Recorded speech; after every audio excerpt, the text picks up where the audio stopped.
And I looked, and behold, a pale horse, and his name that sat upon him was Death, and hell followed with him, and power was given unto them over the fourth part of the earth, to kill with sword, and with hunger, and with the beasts of the earth.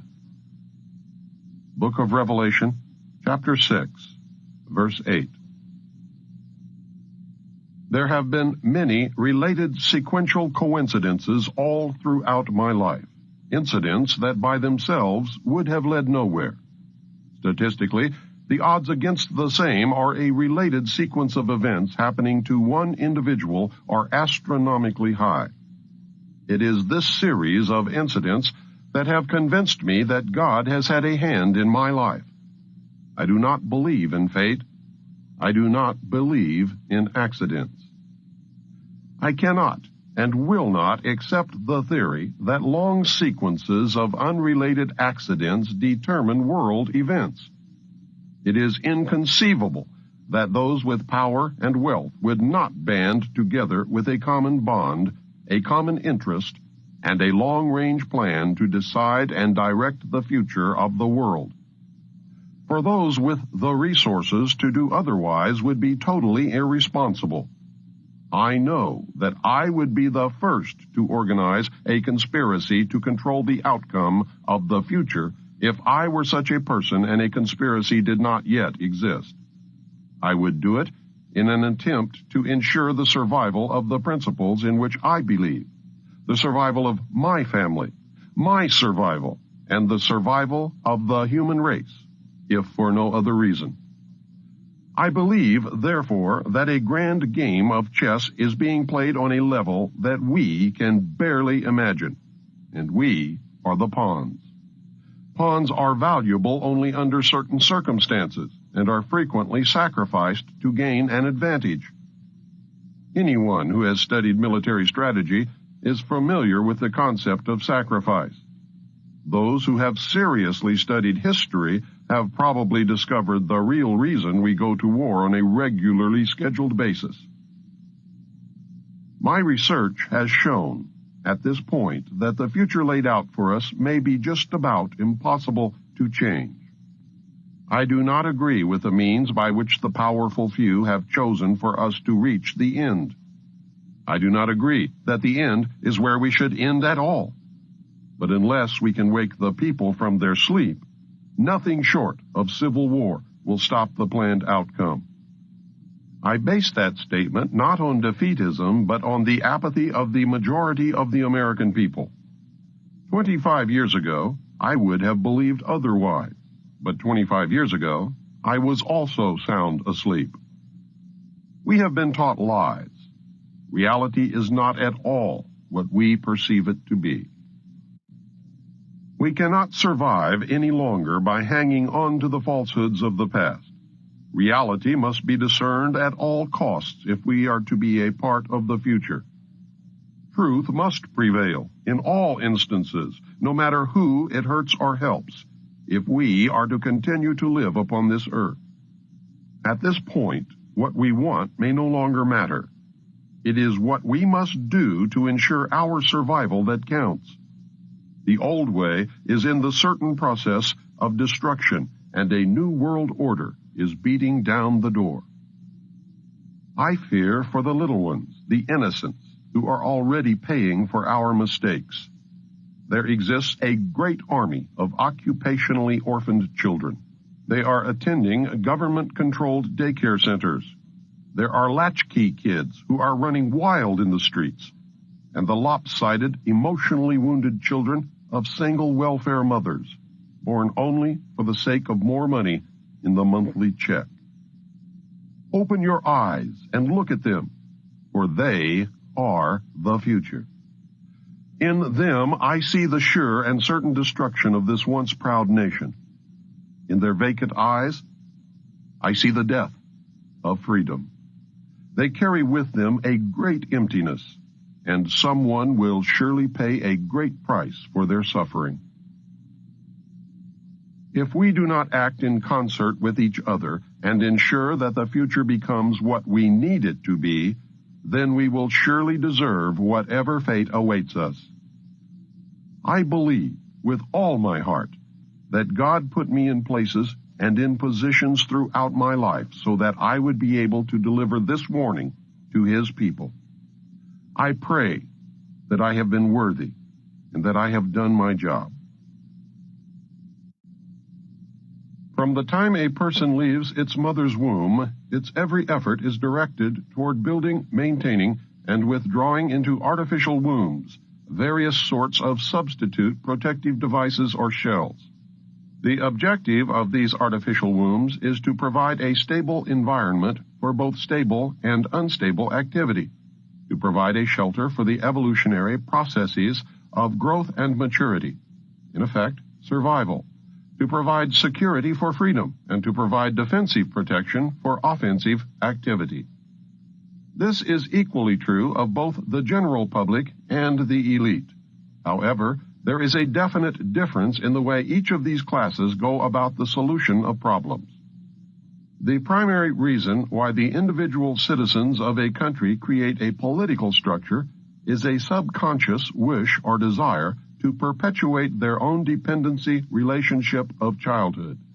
Simply put, they want a human God to eliminate all risk from their life, pat them on the head, kiss their bruises, put a chicken on every dinner table, clothe their bodies, tuck them into bed at night, and tell them that everything will be all right when they wake up in the morning.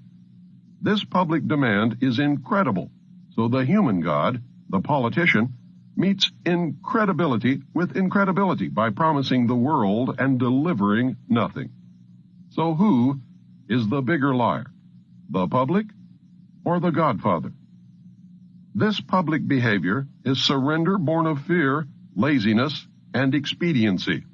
It is the basis of the welfare state as a strategic weapon, useful against a disgusting public.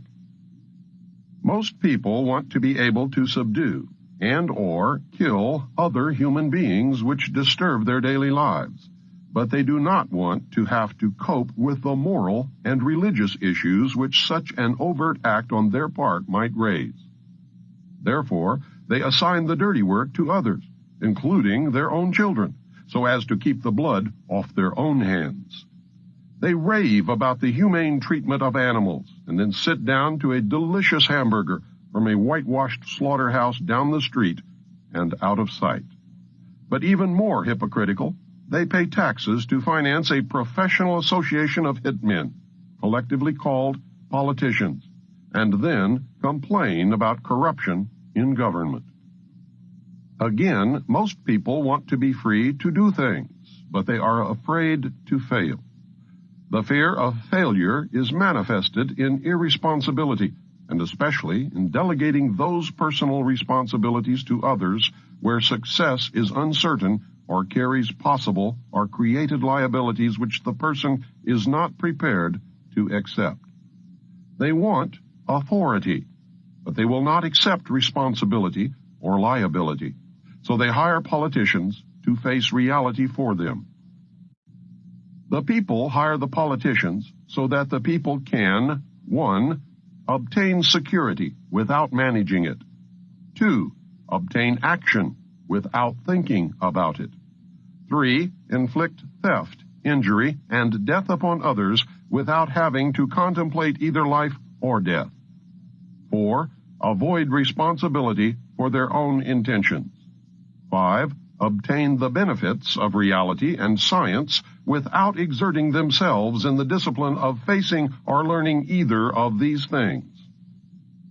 They give the politicians the power to create and manage a war machine to, 1, provide for the survival of the nation womb. 2, prevent encroachment of anything upon the nation womb. 3, destroy the enemy who threatens the nation womb. 4, destroy those citizens of their own country who do not conform for the sake of stability of the nation womb.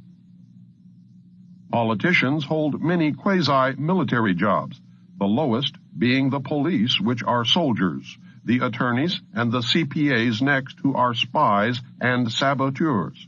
and the judges who shout the orders and run the closed Union military shop for whatever the market will bear. The generals are industrialists.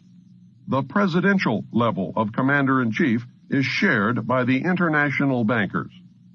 The people know that they have created this farce and financed it with their own taxes, but they would rather knuckle under than be the hypocrite. Thus, a nation becomes divided into two very distinct parts, a docile subnation and a political subnation. The political subnation remains attached to the docile subnation, tolerates it, and leaches its substance until it grows strong enough to detach itself and then devour its parent. Human beings are machines, levers which may be grasped and turned, and there is little real difference between automating a society and automating a shoe factory. Factor 1. As in every social system approach, stability is achieved only by understanding and accounting for human nature. A failure to do so can be, and usually is, disastrous.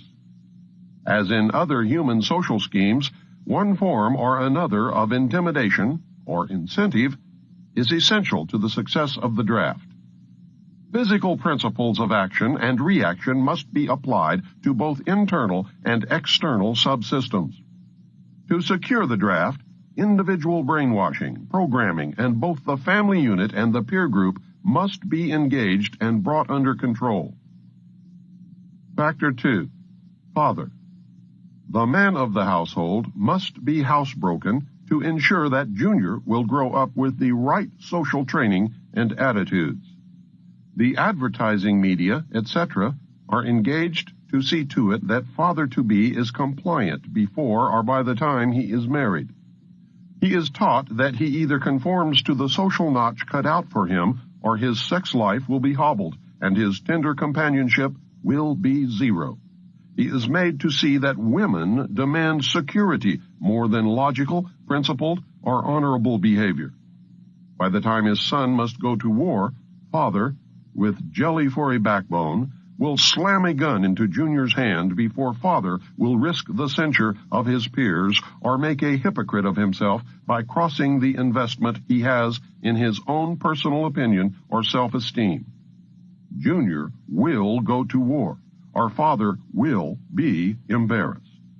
So Junior will go to war, the true purpose notwithstanding. Factor 3. Mother. The female element of human society is ruled by emotion first and logic second. In the battle between logic and imagination, imagination always wins. Fantasy prevails. Maternal instinct dominates, so that the child comes first and the future comes second. A woman with a newborn baby is too starry-eyed to see a wealthy man's cannon fodder or a cheap source of slave labor. A woman must, however, be conditioned to accept the transition to reality when it comes, or sooner. As the transition becomes more difficult to manage, the family unit must be carefully disintegrated, and state-controlled public education and state-operated child care centers must become more common and legally enforced so as to begin the detachment of the child from the mother and father at an earlier age. Inoculation of behavioral drugs can speed the transition for the child. Factor 4. Junior.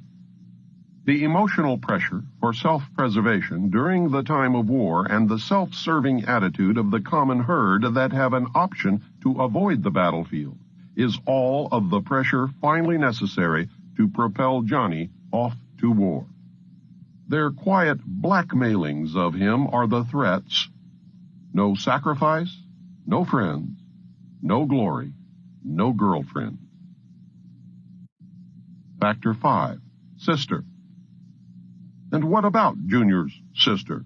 She is given all the good things of life by her father and taught to expect the same from her future husband regardless of the price. Factor 6. cattle. Those who will not use their brains are no better off than those who have no brains. And so this mindless school of jellyfish, father, mother, son, and daughter, become useful beasts of burden or trainers of the same. So now you know. You can see every step that the elite have taken in their war to control this once great nation. You can see the steps that will be taken in the future. You can no longer pretend innocence. Your denial of the conspiracy will fall on deaf ears. This tape is part of the education that will give Americans the weapons needed in the coming months and years of hardship as the New World Order struggles to be born. Truths cannot be negated or shrugged away. The message is this: you must accept that you have been cattle and the ultimate consequence of being cattle, which is slavery, or you must prepare to fight and, if necessary, die to preserve your God-given right to freedom. History is replete with whispers of secret societies, accounts of elders or priests who guarded the forbidden knowledge of ancient peoples, prominent men meeting in secret who directed the course of civilization are recorded in the writings of all people. The oldest is the Brotherhood of the Snake, also called the Brotherhood of the Dragon, and it still exists under many different names. The Brotherhood of the Snake is devoted to guarding the secrets of the ages and to the recognition of Lucifer as the one and only true God. If you do not believe in God, Lucifer, or Satan, you must understand that there are great masses of people who do. I do not believe in racism, but millions do, and their beliefs and actions based upon those beliefs will affect me. It is clear that religion has always played a significant role in the course of these organizations. Communication with a higher source, often divine, is a familiar claim in all but a few. The secrets of these groups are thought to be so profound that only a chosen, well-educated few are able to understand and use them. These men use their special knowledge for the benefit of all mankind. At least, that is what they claim. But how are we to know, since their knowledge and actions have been secret? Fortunately, some of it has become public knowledge. Secret societies mirror many facets of ordinary life. There is always an exclusivity of membership, with the resultant importance attached to being or becoming a member. This is found in all human endeavors, even those which are not secret, such as football teams or country clubs. This exclusivity of membership is actually one of the secret society's most powerful weapons. There is the use of signs, passwords, and other tools. These have always performed valuable functions in man's organizations everywhere. The stated reason, almost always different from the real reason for the society's existence, is important. It can be anything, but is usually fraternal and is found in all pressure groups wherever people congregate. The most potent tool of any secret society is the ritual and myth surrounding initiation. These special binding ceremonies have very deep meaning for the participants. Initiation performs several functions which make up the heart and soul of any true secret society. Like boot camp, the initiation into the armed forces, important aspects of human thought that are universally compelling are merged to train and maintain the efforts of a group of people to operate in a certain direction. Initiation bonds the members together in mysticism. Neophytes gain knowledge of a secret, giving them special status. The ancient meaning of neophyte is planted anew or reborn. A higher initiation is, in reality, a promotion inspiring loyalty and the desire to move up to the next rung. The goals of the society are reinforced, causing the initiated to act toward those goals in everyday life. That brings about a change in the political and social action of the member. The change is always in the best interest of the goals of the leaders of the secret society. The leaders are called adepts. This can best be illustrated by the soldier trained to follow orders without thinking. The result is often the wounding or death of the soldier for the realization of the commander's goal, which may or may not be good for the overall community. Initiation is a means of rewarding ambitious men who can be trusted. You will notice that the higher the degree of initiation, the fewer the members who possess the degree. This is not because the other members are not ambitious, but because a process of very careful selection is being conducted. A point is reached where no effort is good enough without a pull up by the higher members. Most members never proceed beyond this point and never learn the real secret purpose of the group. The frozen member from that point on serves only as a part of the political power base, as indeed he has always done. You may have guessed by now that initiation is a way to determine who can and cannot be trusted. A method of deciding exactly who is to become an adept may be decided during initiation by asking the candidate to spit upon the Christian cross. If the candidate refuses, the members congratulate him and tell him, "You have made the right choice, as a true adept would never do such a terrible thing." The newly initiated might find it disconcerting, however, that he or she never advances any higher. If instead the candidate spits upon the cross, he or she has demonstrated a knowledge of one of the mysteries and soon will find him or herself a candidate for the next higher level. The mystery is that religion is but a tool to control the masses. Knowledge or wisdom is their only God, through which man himself will become God. Man's desire to be one of the elect is something that no power on earth has been able to lessen, let alone destroy. It is one of the secrets of secret societies. It is what gives them a political base and lots of clout. Members often vote the same and give each other preference in daily business, legal, and social activities. It is the deepest desire of many to be able to say, "I belong to the elect." The first secret that one must know to even begin to understand the mysteries is that their members believe that there are but few truly mature minds in the world. They believe that those minds belong exclusively to them.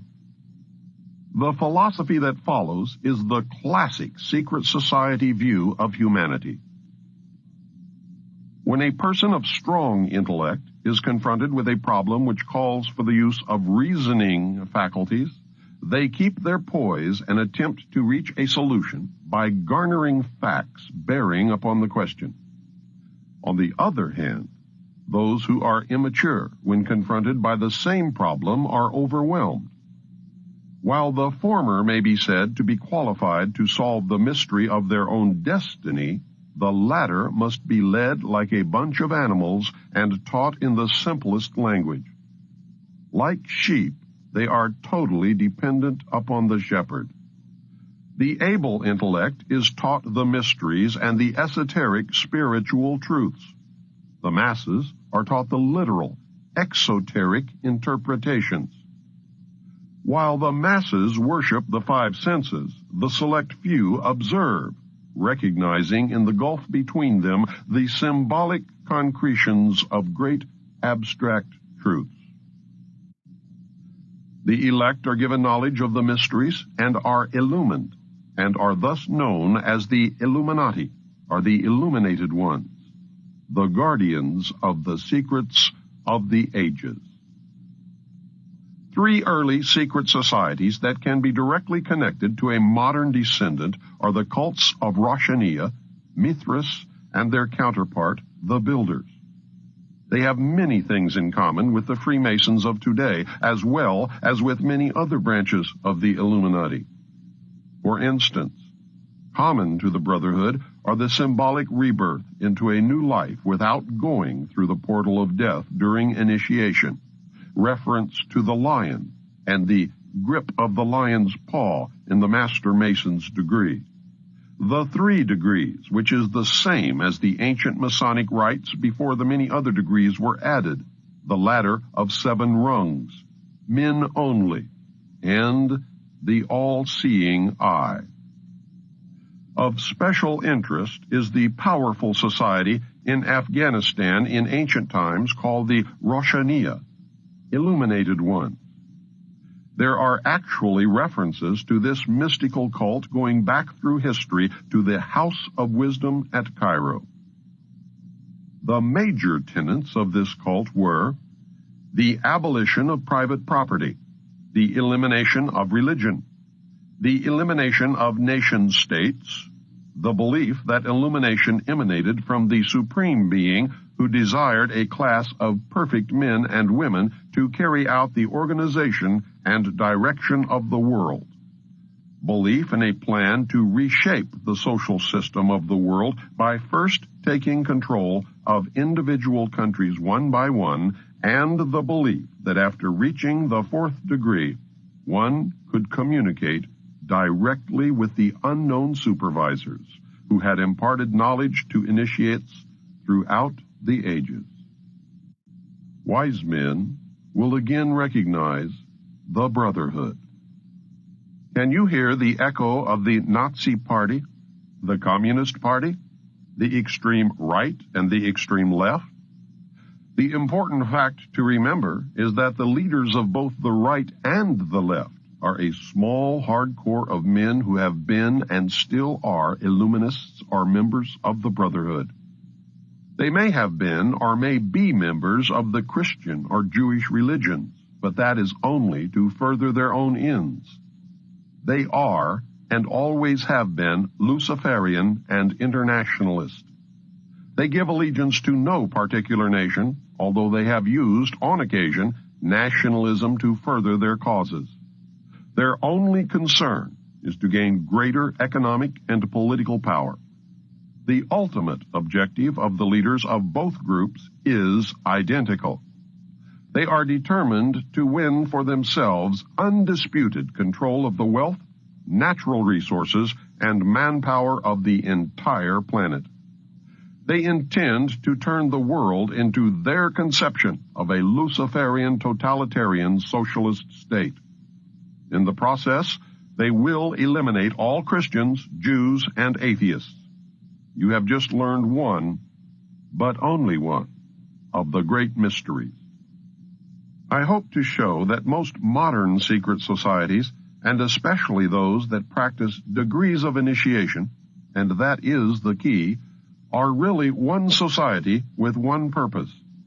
You may call them whatever you wish: the Order of the Quest, the Jason Society, the Roshaniya, the Kabbalah, the Knights Templar, the Knights of Malta, the Knights of Columbus, the Jesuits, the Masons, the ancient and mystical order of Rosicruci, the Illuminati, the Nazi Party, the Communist Party, the executive members of the Council on Foreign Relations, the Group, the Brotherhood of the Dragon, the Rosicrucians, the Royal Institute of International Affairs, the Trilateral Commission, the Bilderberg Group, the Open Friendly Secret Society of the Vatican, the Russell Trust, the Skull and Bones, the Scroll and Key, the Order. They are all the same, and all work toward the same ultimate goal: a new world order. Many of them, however, disagree on exactly who will rule this new world order, and that is what causes them to sometimes pull in opposite directions while nevertheless proceeding toward the same goal. The Trilateral Commission is an elite group of some 300 very prominent business, political, and intellectual decision makers of Western Europe, North America, and Japan. This enterprise is a private agency that works to build up political and economic cooperation among the three regions. Its grand design, which it no longer hides, is a new world order. A key to the danger presented by the Trilateral Commission is its seminal piece, written for them by Harvard professor Samuel P. Huntington in the mid-70s. In the paper, Professor Huntington recommended that democracy and economic development be discarded as outdated ideas. He wrote the following as co-author of the book Crises in Democracy. We have come to recognize that there are potential desirable limits to economic growth. There are also potentially desirable limits to the indefinite extension of political democracy.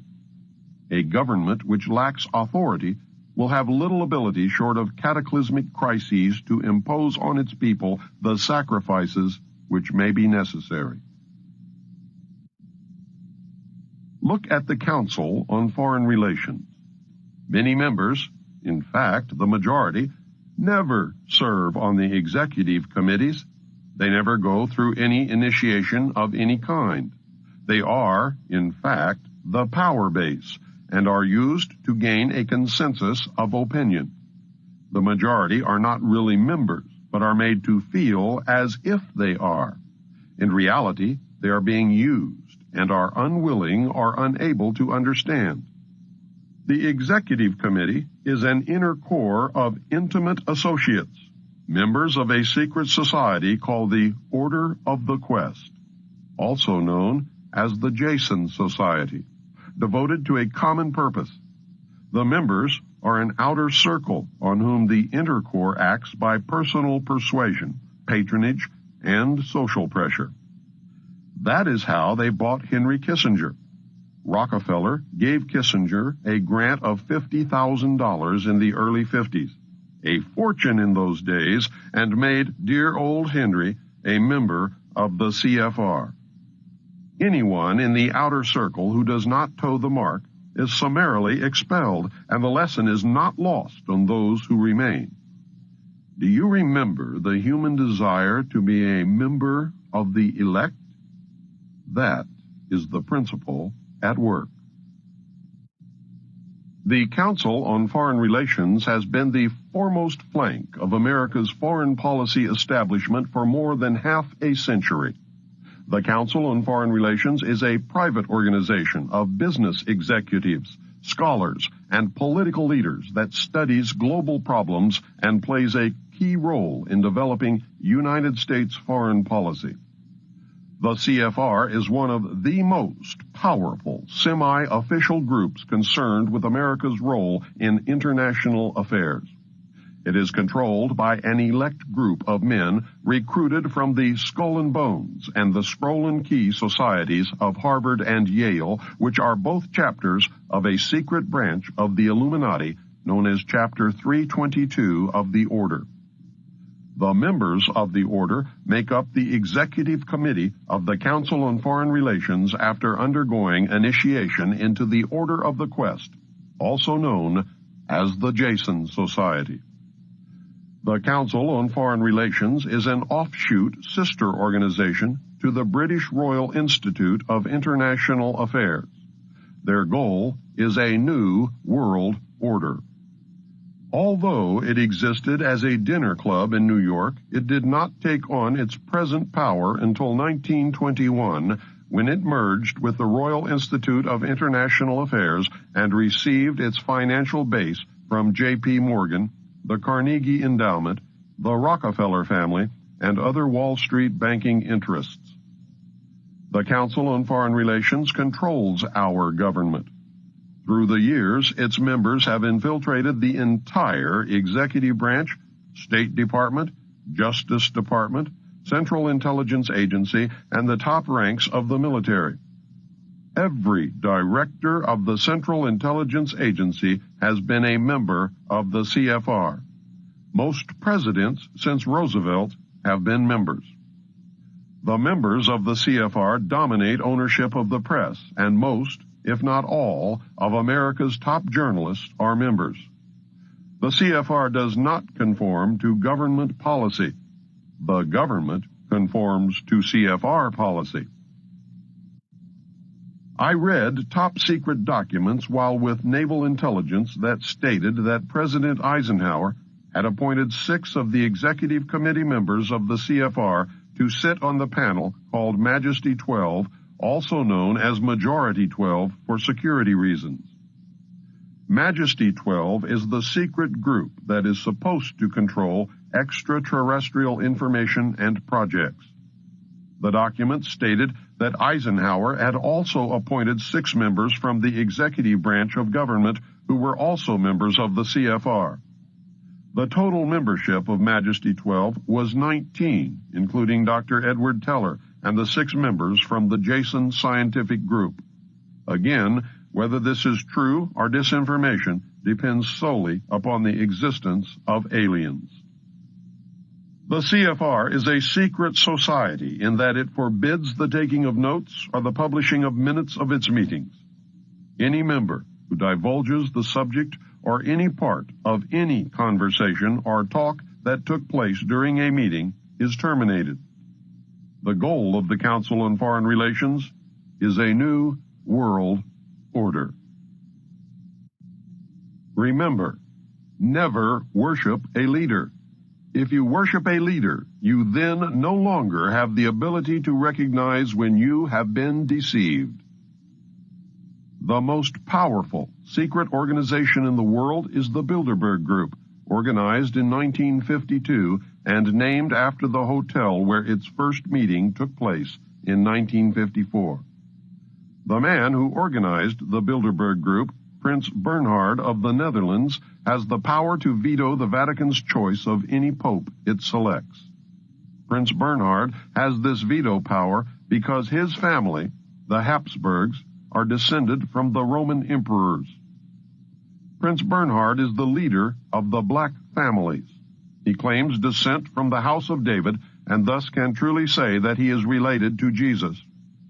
Prince Bernhard, with the help of the CIA, brought the hidden ruling body of the Illuminati into public knowledge as the Bilderberg Group. This is the official alliance that makes up the world governing body. The core of the organization is 3 committees made up of 13 members each.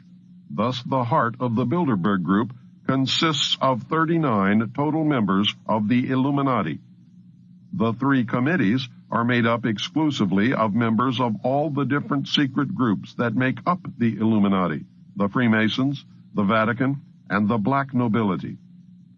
This committee works year-round in offices in Switzerland. It determines who is invited to the annual meeting and what policies and plans will be discussed.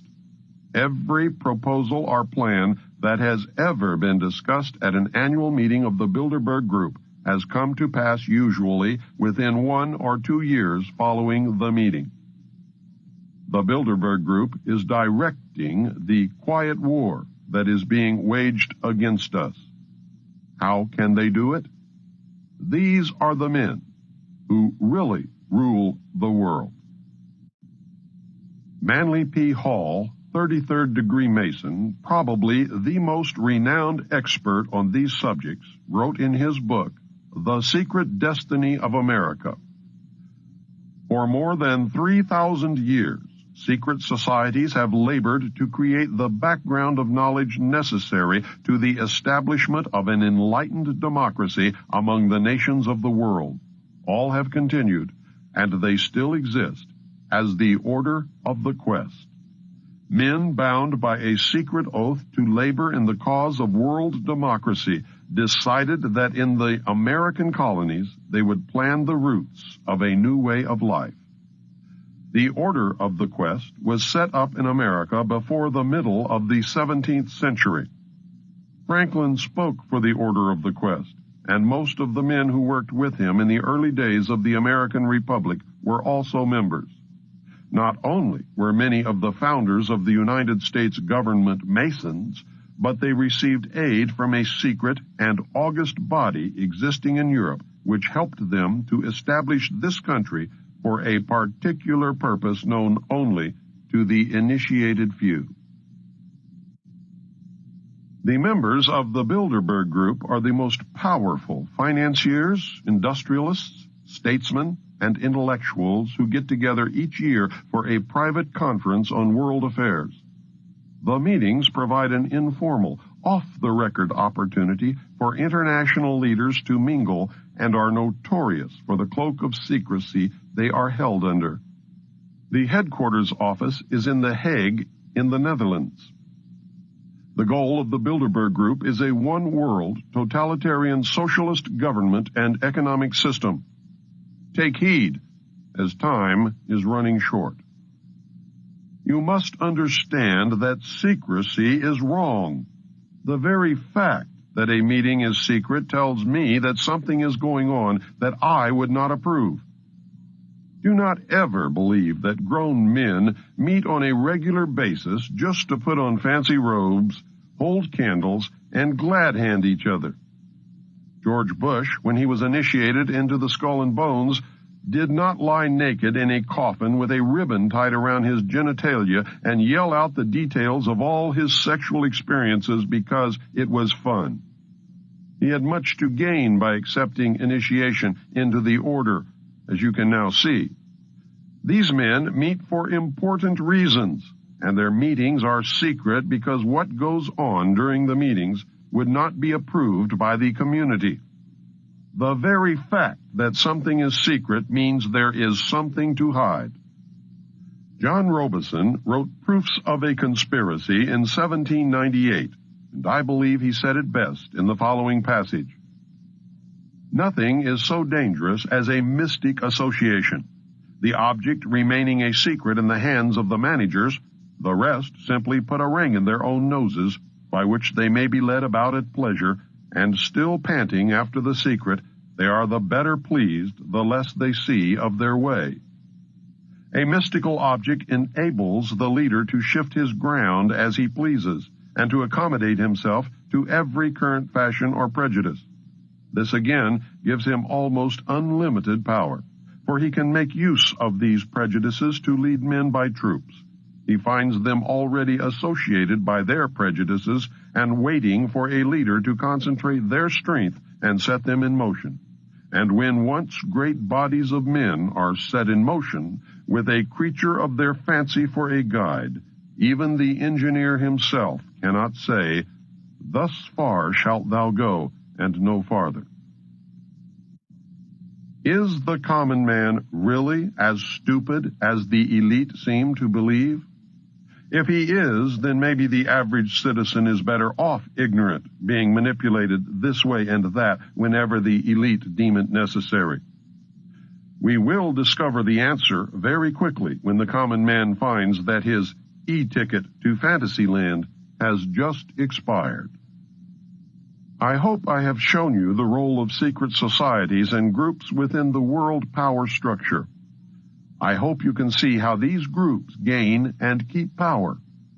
You should have some understanding of how, operating in secrecy and infiltrating every level of government and vital industry, including the press, the elect manipulate the people and nations of the world toward any direction desired. I hope you caught on to the fact that the secret power structure is toward a totalitarian socialist state or fascism. It is not the Nazis, as they were a product of this power structure. It is not the Jews, although some very wealthy Jews are involved. It is not the communists, as they fit the same category as the Nazis. It is not the bankers, but they do play an important role. I also hope that you are beginning to look inside yourself to see if their reality fits. Are you getting the message? When our forefathers wrote the Constitution of these United States, they provided safeguards against despotism by providing a balance of power. The Constitution was set up to provide clear divisions of legislative, judicial, and executive powers. It was believed that this system would ensure that if one branch got out of hand, the other two would act to keep the one in check.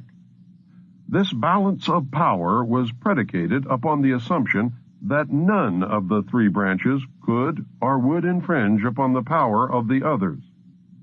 The Constitution is clear on the functions of each of the branches. The legislative will make the laws. The judicial will interpret the law.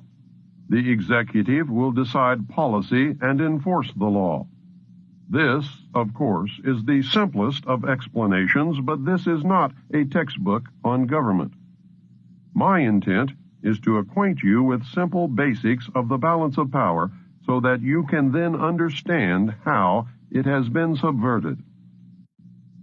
The legislature, made up of Congress in the form of the House and Senate, is required to publish the laws that are made, and this is done in the Congressional Record and the Federal Register. Pending or past legislation can be obtained by citizens through their congressmen or from the government printing office. Citizens cannot be held responsible for the law if it is not made available to them. It is paradoxical that the government body most representative of the American citizen is the one that has been the most easily subverted.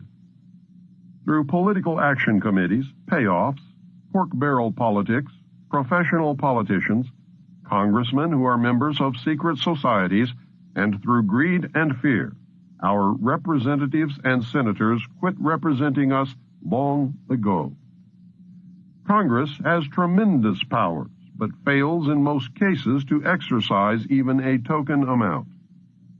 How is it that our legislature has allowed and at times encouraged the executive branch to write law? You probably did not know that the President and others in the executive branch of the government can and do write law. This is done in the form of presidential executive orders, National Security Council memos, National Security Decision directives, and National Security directives.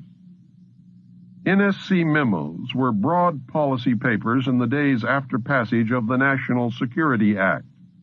NSC memos became narrower and more specific over the years, and the name has varied. Under Kennedy, they were called National Security Action Memorandums. President Bush changed the name to National Security Directives. There is a tremendous difference between presidential executive orders, NSC memos, and National Security Decision directives. Presidential executive orders are listed in the Federal Register, or presidential findings which are made known to the House and Senate Intelligence Committees. The most important difference between the presidential executive orders and all of the others, no matter what they are called, is that the others do not have to be reported, reviewed, made available to anyone, or even acknowledged that they exist. There is no oversight whatsoever that could maintain a check on the legality of these national security directives. The President and others within the executive branch have used these super-secret directives to skirt the balance of power and write law without anyone's knowledge. Justification of the President's power to write law through executive orders stems from the failure of the government to rescind the declaration of martial law during the Civil War. In effect, the United States has been under martial law ever since Lincoln's administration. These NSDs are powerful, hidden, and dangerous tools. They were prolific during the Reagan administration. Over 300 were written, with no more than 50 ever leaking out to undergo public scrutiny. Yet, most Americans have never heard of these subversive weapons. They are being used to destroy our Constitution. I believe that everyone should know about this corruption of government. Congress has turned a blind eye to these abuses of executive power. At 3:30 a.m. Saturday, August 4th, 1990, the Senate made it even easier for the executive branch to subvert the Constitution and may have made George Bush the first American king. At that time, on that day, a minority of United States senators, maybe 10 at the most, passed Senate Intelligence Authorization Act for fiscal year 1991. The bill was fraudulently introduced as a reform to prevent future incidents of the abuses brought to light during the Iran-Contra scandal. Instead of preventing future abuses, however, it virtually authorizes essentially every abuse. The bill was carefully brought to a vote by Senator Sam Nunn in the dead of night when the opposition was gone. It effectively transfers most authority over the United States government directly into the hands of the President and thus directly into the hands of the secret government. The President was given the power to initiate war, appropriate public funds, define foreign policy goals, and decide what is important to our national security. In Oversight of Intelligence Activities, Title VII, Senate Bill 2834 authorizes the following. Gives the President power to initiate covert actions. This has never before been given to the President. Prevents Congress from stopping the President's initiation of covert actions. Allows the President to use any federal departments, agencies, or entities to operate or finance a covert operation. Empowers the President to use any other nation or private contractor or person to fund or operate a covert action. Redefines covert actions as operations necessary to support foreign policy objectives of the United States, a definition that is so vague and broad as to be essentially unlimited. For the first time, officially claims the right of the United States to secretly interfere in the internal, political, economic, or military affairs of other countries in direct and flagrant violation of international law. Requires that the President prepare and deliver a written finding to the intelligence committees of the Congress, but allows the President to omit extremely sensitive matters and authorizes the President to claim executive privilege if Congress asks too many questions. There are no penalties in the bill for violating any of its provisions, including the provision requiring a finding. Why should there be? This bill has literally handed the power of all the branches of government to the President on a silver platter. The bill effectively prevents any oversight by anyone and allows the executive branch to skirt the law and to escape accountability. This will be done using national security directives. Either National Security Decision Directive 138 or a subsequent NSD directive on terrorism authorized the training of 3 Lebanese units for preemptive strikes. When problems arose, Director of Central Intelligence William Casey took that operation off the books and enlisted Saudi Arabian help in an attempt to assassinate the head of Hezbollah. A resulting car bombing killed about 80 in Beirut. Sheikh Fadlallah, the target, was unhurt. The United States military, along with civilian law enforcement teams, conducted joint anti-terrorist training across America. To allay public fears, the participants wore civilian clothing. NSD directives have become the de facto legislative vehicle of the national security state. It has become known through the research of Susan Fitzgerald, a research consultant at the Fund for Constitutional Government in Washington, who has collected declassified NSD directives, that many were released without the White House letterhead at the top of the page and without the President's signature at the bottom.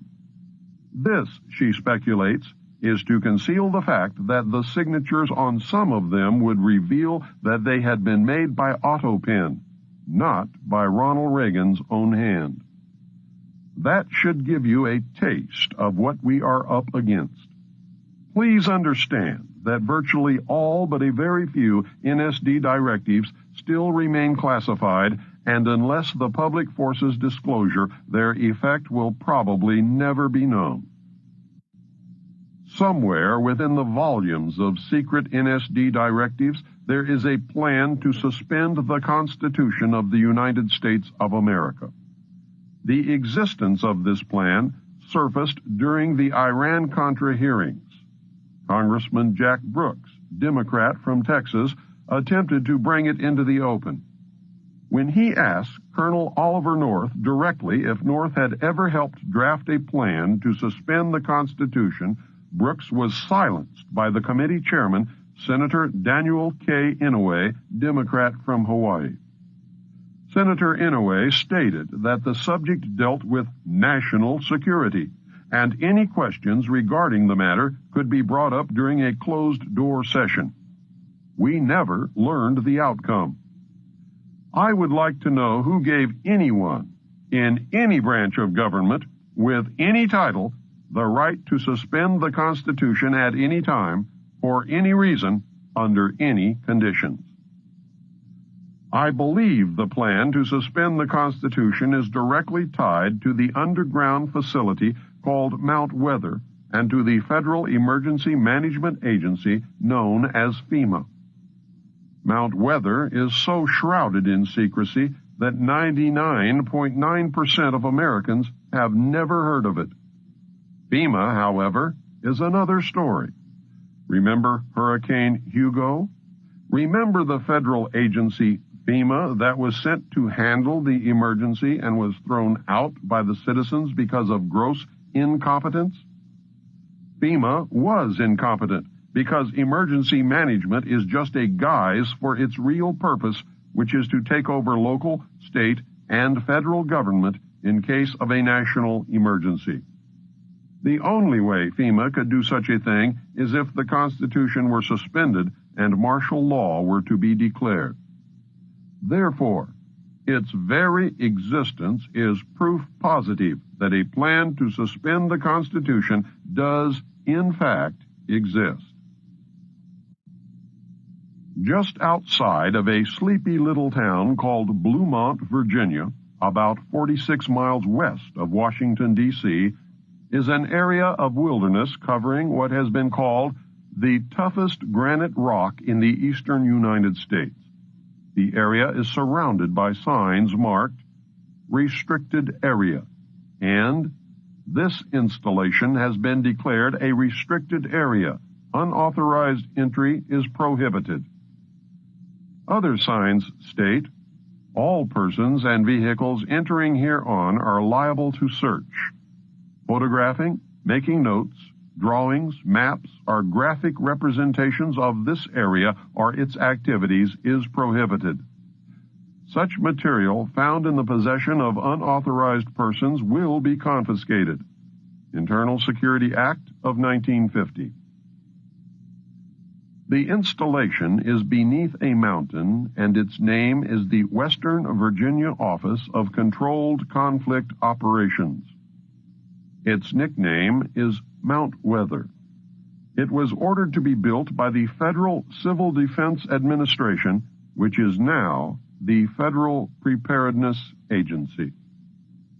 Mount Weather was designed in the early 50s as part of a civil defense program to house and protect the executive branch of the federal government. The official name was the Continuity of Government Program. Congress has repeatedly tried to discover the real purpose of Mount Weather, but so far has been unable to find out anything about this secret installation.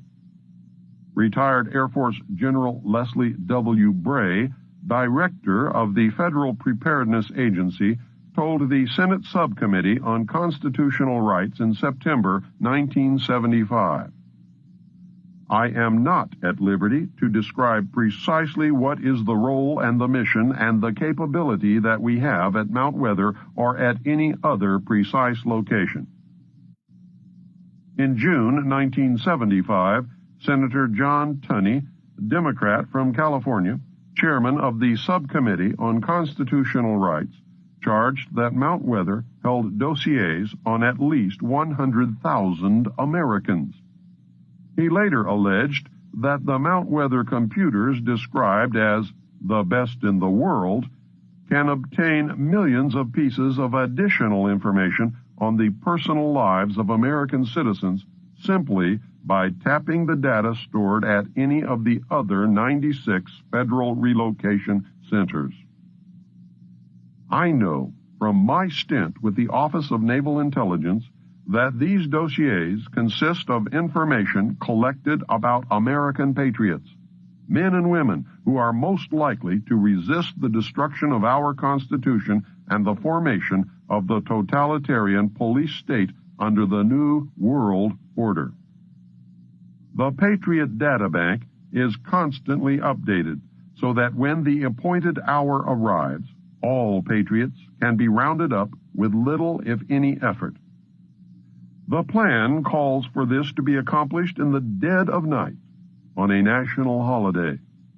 The most likely holiday is Thanksgiving, when everyone, no matter the religion, race, or creed, will be at home.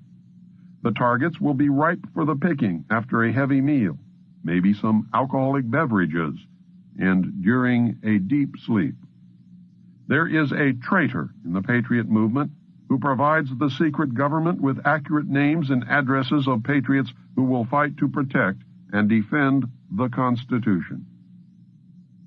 My recommendation is that no patriot should ever be at home or in the home of any family member on any holiday ever again until the traitors have been hung and the Constitution restored as the supreme law of the land.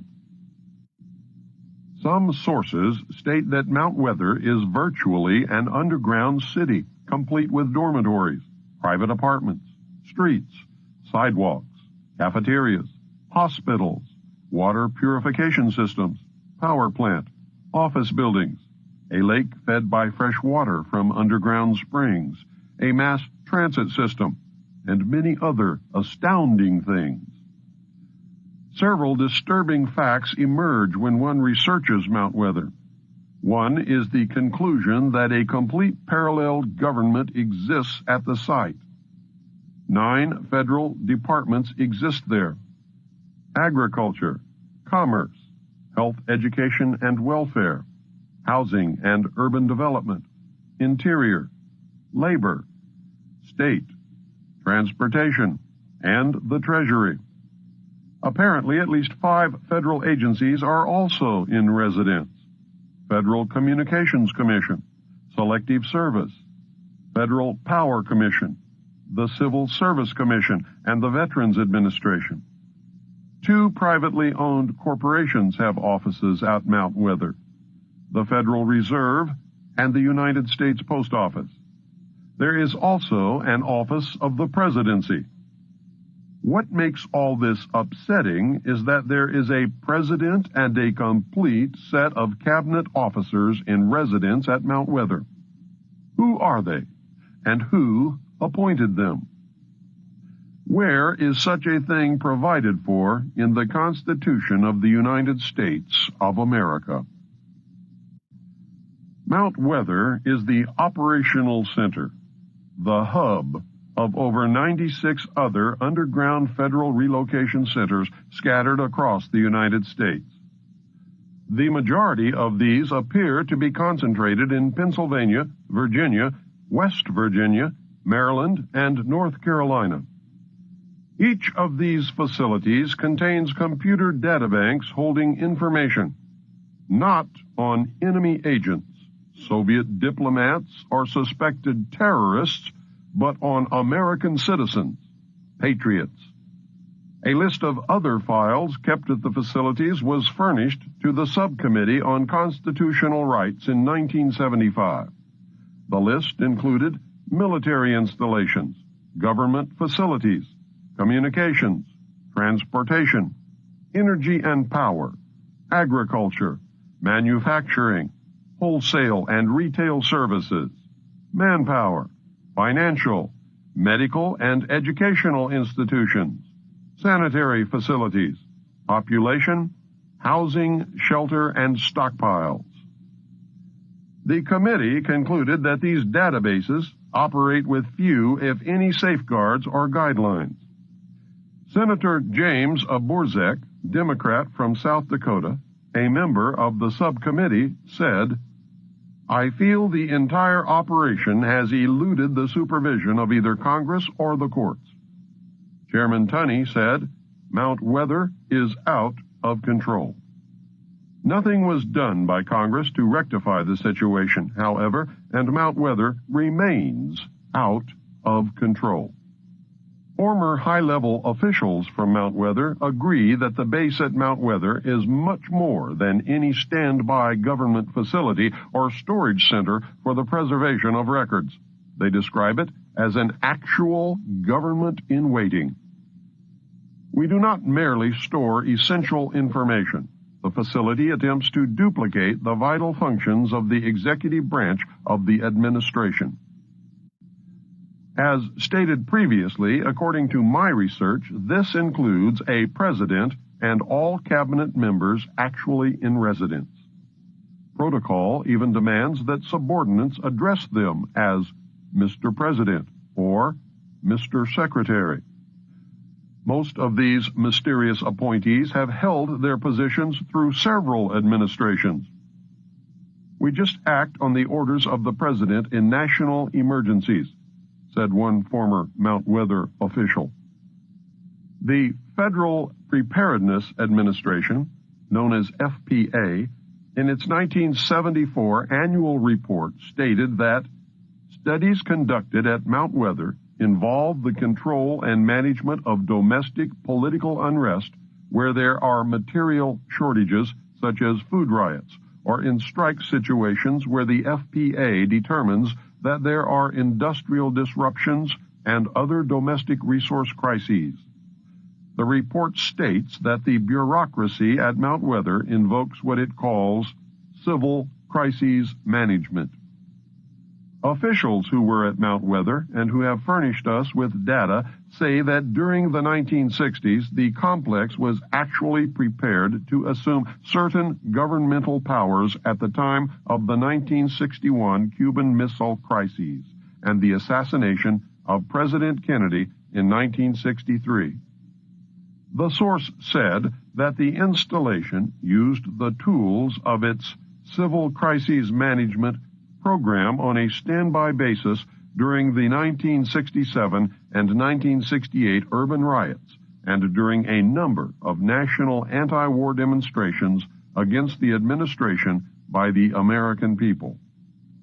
Daniel J. Cronin, who was the assistant director for the FPA, outlined a massive surveillance and manipulation program that is directed against the American population on a continuing basis.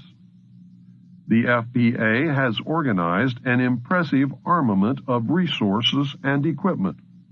Mr. Cronin described in an interview his agency's attitude toward its wide-ranging surveillance program. "We try to monitor situations," he said, "and get to them before they become emergencies. No expenses spared in the monitoring program." He cited reconnaissance satellites, local and state police intelligence reports, and law enforcement agencies of the federal government as examples of the resources available to the FPA for information gathering. The only document that I was able to find that attempts to outline some of the statutory authority of Mount Weather is Executive Order 11490. It was drafted by General George A. Lincoln, former director for the Office of Emergency Preparedness, which preceded the FPA, and was signed into law by President Nixon in October of 1969. Executive Order 11490 superseded Executive Order 11051, signed on October 2, 1962, by President Kennedy. Kennedy's order used the language, "Whereas national preparedness must be achieved, as may be required to deal with increases in international tension with limited war or with general war, including attack upon the United States." Nixon's order began, "Whereas our national security is dependent upon our ability to assure continuity of government at every level in any national emergency type situation that might conceivably confront the nation." Nixon has deleted any reference to war, imminent attack, and general war from the order and replaced them with the phrase, "during any emergency that might conceivably occur." Nixon's order, which is the one in effect today, allows the government in the form of FEMA to suspend the Constitution for literally any reason they decide to call a national emergency. I cannot find a plan or executive order anywhere which outlines any procedure or allowance for the restoration of the Constitution after a national emergency has ended. This leads to the obvious conclusion that no restoration of the Constitution is contemplated or desired by those in power. In 1975, Senator Tunney expressed concern when he said, "We know from what we've heard in the press that 15,000 names were being maintained by the Federal Bureau of Investigation for detention in an emergency. We also know that the Internal Revenue Service had its files on individual taxpayers. We know that the CIA had their Operation Chaos, and that the National Security Agency has the records of conversations that have been intercepted electronically. My question is this: is there anyone like yourself, General Bray, that is in control of the overall access to this data if it is maintained in a relocation site?" And your answer, as I understood it, is no. Then he continued, "General Bray, I must say that I still don't know who's in control of these relocation centers. You say you don't have that knowledge, and still we don't know from the 3 witnesses that we had here today that they had information as to who has control of those centers." "I am not at liberty," Bray answered, "to describe precisely what is the role and the mission and the capability that we have at Mount Weather or at any other precise location. I firmly believe that our continuity of government program has not provided continuity at all, but has been the instrument for discontinuing open and democratic government, and that the very program designed to protect Americans has actually been turned against us." There's a guy by the name of Buster Horton. He's a member of FEMA, and he's a member of the interdepartmental unit which is empowered in the event of a national security emergency to become the unelected national government, a sort of FEMA secret government, so to speak. A pretext for invoking those emergency measures can be found almost daily in the newspapers. It can be anything from the suspension of debt payments by the high bureaus of American countries to mass runs on United States commercial banks. And that's an issue, by the way, that was being handled personally by the National Security Council and Brent Scowcroft. To food shortages, to the drug war. The whole bit, anything, any disaster emergency declared at all, even including the oil spill from the Exxon tanker in Alaska. If the president had declared a national emergency, that could have triggered it. Any instability in the Middle East. Anything, in fact. And they've already tested their capabilities in April 1984 with Rex 84A. And that was designed to test the readiness of the United States civilian and military agencies to respond to serious national security crises. Now, the executive order that will implement this, the Executive Order 11051, details responsibilities to the Office of Emergency Planning, or FEMA. It gives authorization to put all executive orders into effect in times of national emergency declared by the President, increased international tension, or economical or financial crises.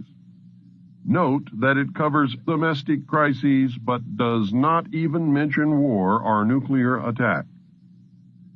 Now, the only thing that has to happen for FEMA to be able to implement all the executive orders, emergency executive orders, is for the President to declare a national emergency of any type, as long as it's a national emergency.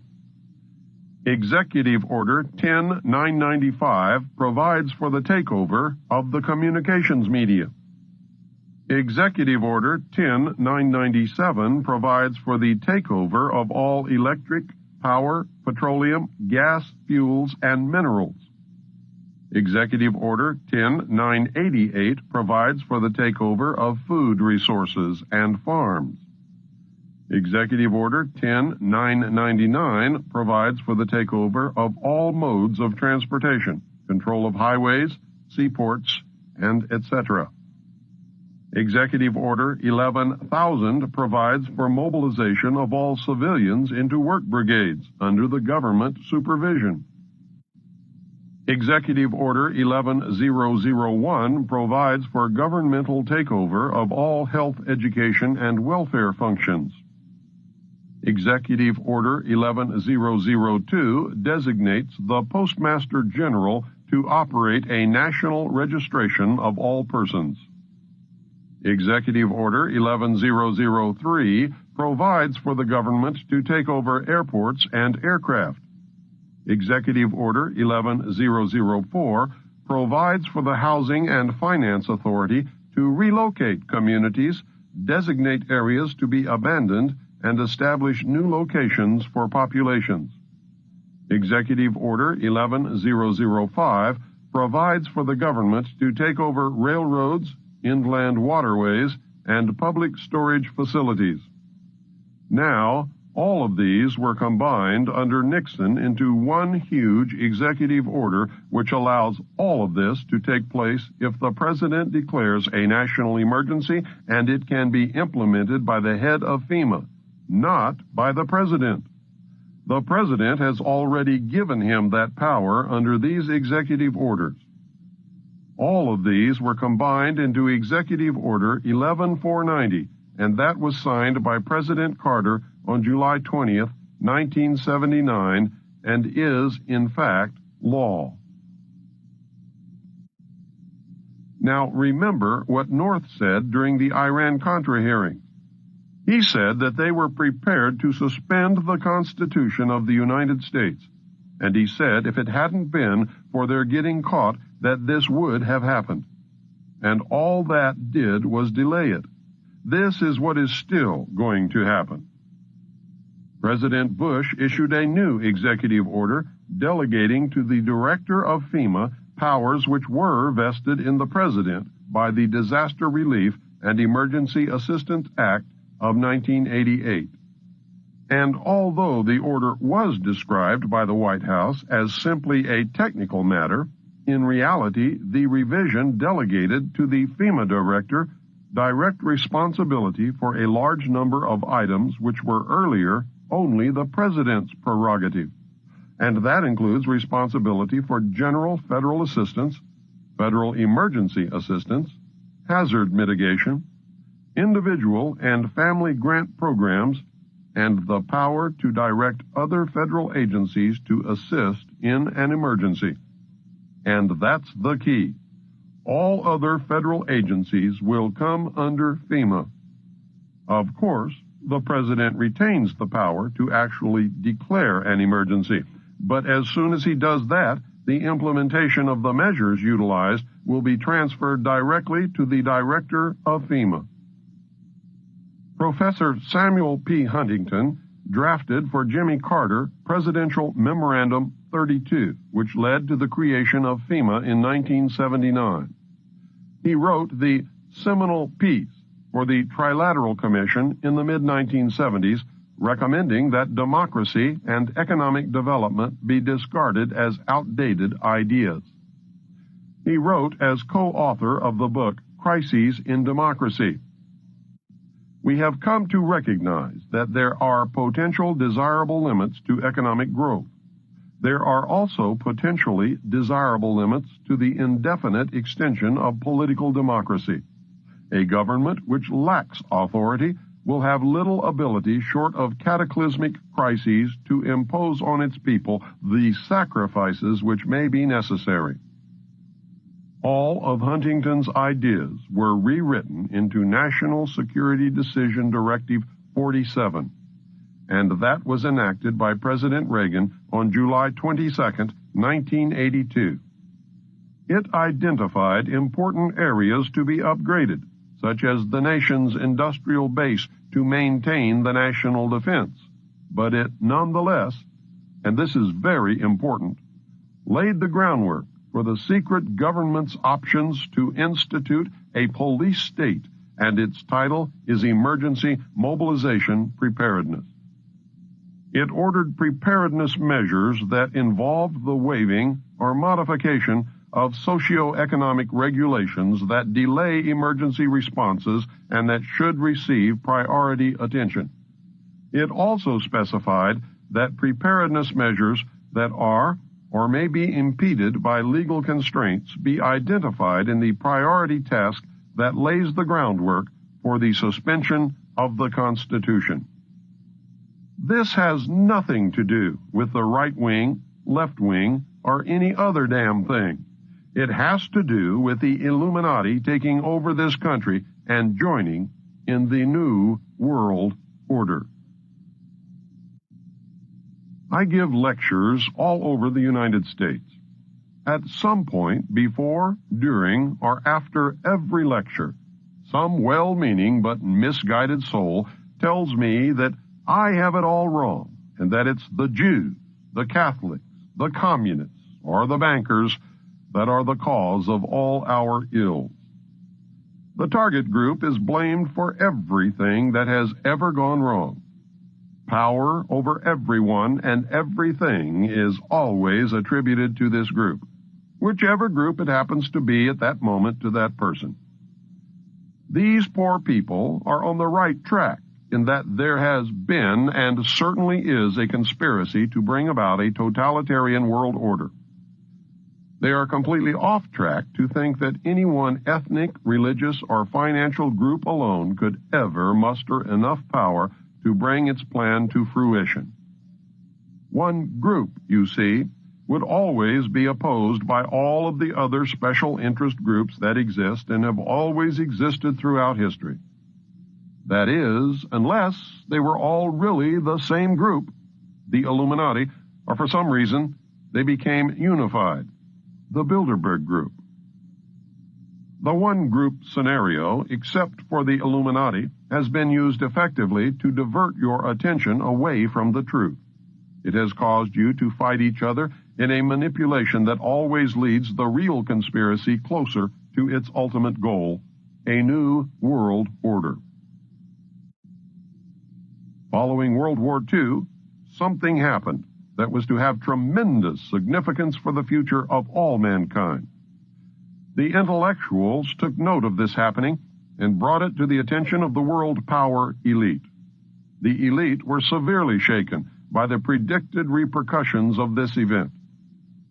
They were told that by or shortly after the year 2000, the total collapse of civilization as we know it and the possible extinction of the human race could occur.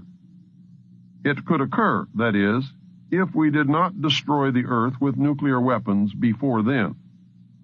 They were told that the only things that could stop these predicted events would be severe cutbacks of the human population, the cessation or retardation of technological and economic growth, the elimination of meat in the human diet, strict control of future human reproduction, a total commitment to preserving the environment, colonization of space, and a paradigm shift in the evolutionary consciousness of man.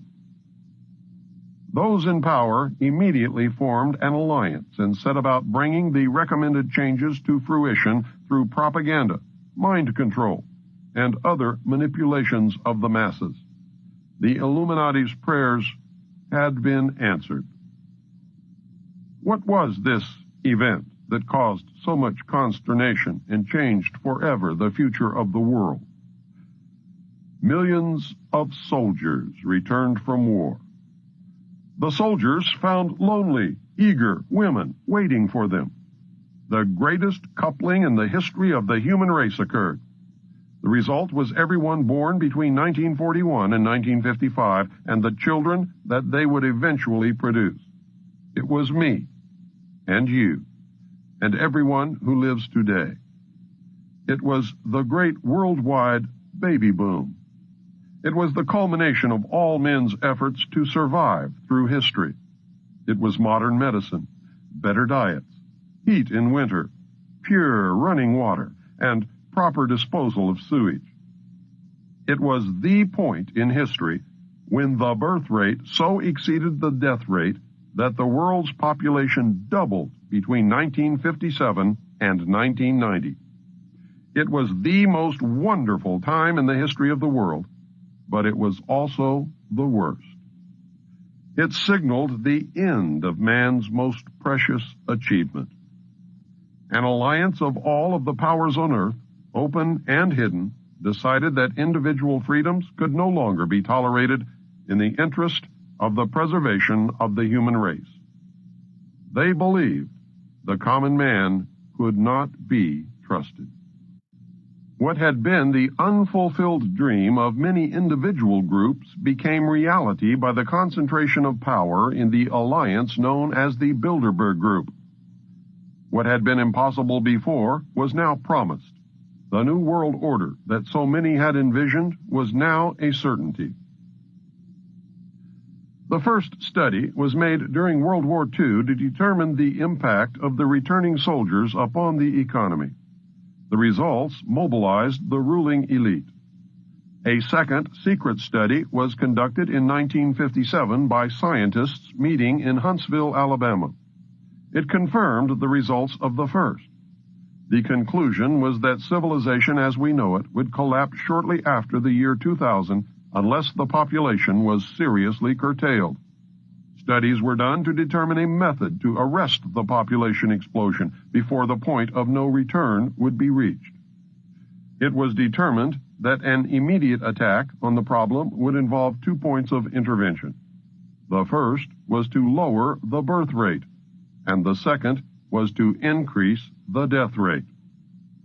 To lower the birth rate, several programs were put into motion. The first was the development of positive birth control methods using diaphragms and condoms, foam and birth control pills, and sterilization, abortion, and hysterectomy procedures. These were developed and implemented.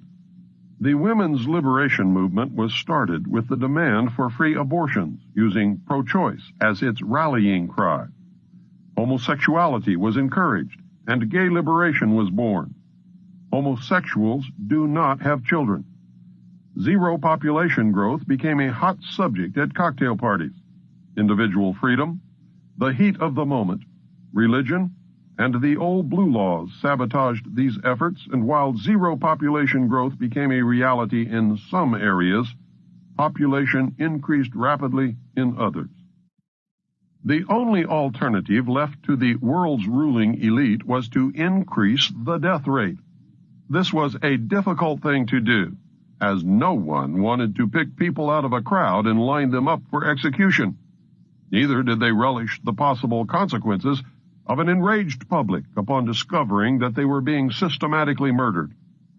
Of course, a very short but very deadly global war using nuclear weapons upon select population concentrations was contemplated, and to tell you the truth, was not ruled out. The fact that such a population control was even contemplated confirmed the worst fears of those who had participated in the 1957 study. War was put on the back burner to simmer, but may become a reality. In the meantime, something else had to be done that would absolve the decision-makers of guilt and place the blame on those who did not lead clean lives. Something that could be blamed upon Mother Nature. What was needed was the bubonic plague or some other horrible but natural disease.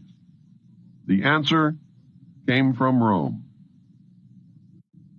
Several top-secret recommendations were made by Dr. Aurelio Pacelli of the Club of Rome. He advocated that a plague be introduced that would have the same effect as the famous Black Death of history. The chief recommendation was to develop a microbe which would attack the autoimmune system and thus render the development of a vaccine impossible. The orders were given to develop the microbe and to develop a prophylactic and a cure. The microbe would be used against the general population and would be introduced by vaccine. The prophylactic was to be used by the ruling elite. The cure will be administered to the survivors when it is decided that enough people have died.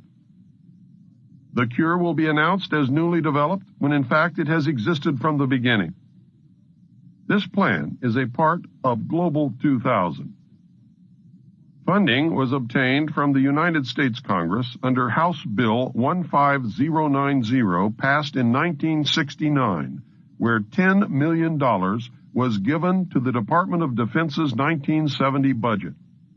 Testimony before the Senate committee revealed that they intended to produce a synthetic biological agent, an agent that does not naturally exist and for which no natural immunity could have been acquired. Within the next 5 to 10 years, it would probably be possible to make a new infective microorganism which could differ in certain important aspects from any known disease-causing organisms. Most important of these is that it might be refractory to the immunological and therapeutic processes upon which we depend to maintain our relative freedom from infectious disease. Sir Julian Huxley said, "Overpopulation is, in my opinion, the most serious threat to the whole future of our species." The project, called M.K. Naomi, was carried out at Fort Detrick, Maryland. Since large populations were to be decimated, the ruling elite decided to target the undesirable elements of society. Specifically targeted were the black, Hispanic, and homosexual populations.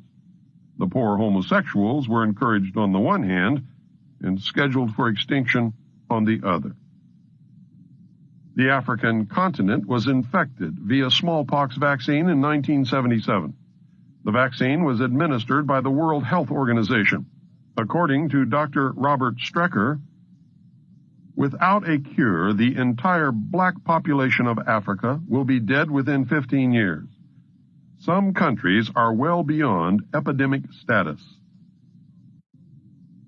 The United States population was infected in 1978 with the hepatitis B vaccine. Dr. Wolf Zmunis, the ex-roommate of Pope John Paul II, was the mastermind behind the November 78 to October 79 and March 80 to October 81 experimental hepatitis B vaccine trials conducted by the Centers for Disease Control in New York, San Francisco, and 4 other American cities. He loosed the plague of AIDS upon the American people. The gay population was infected.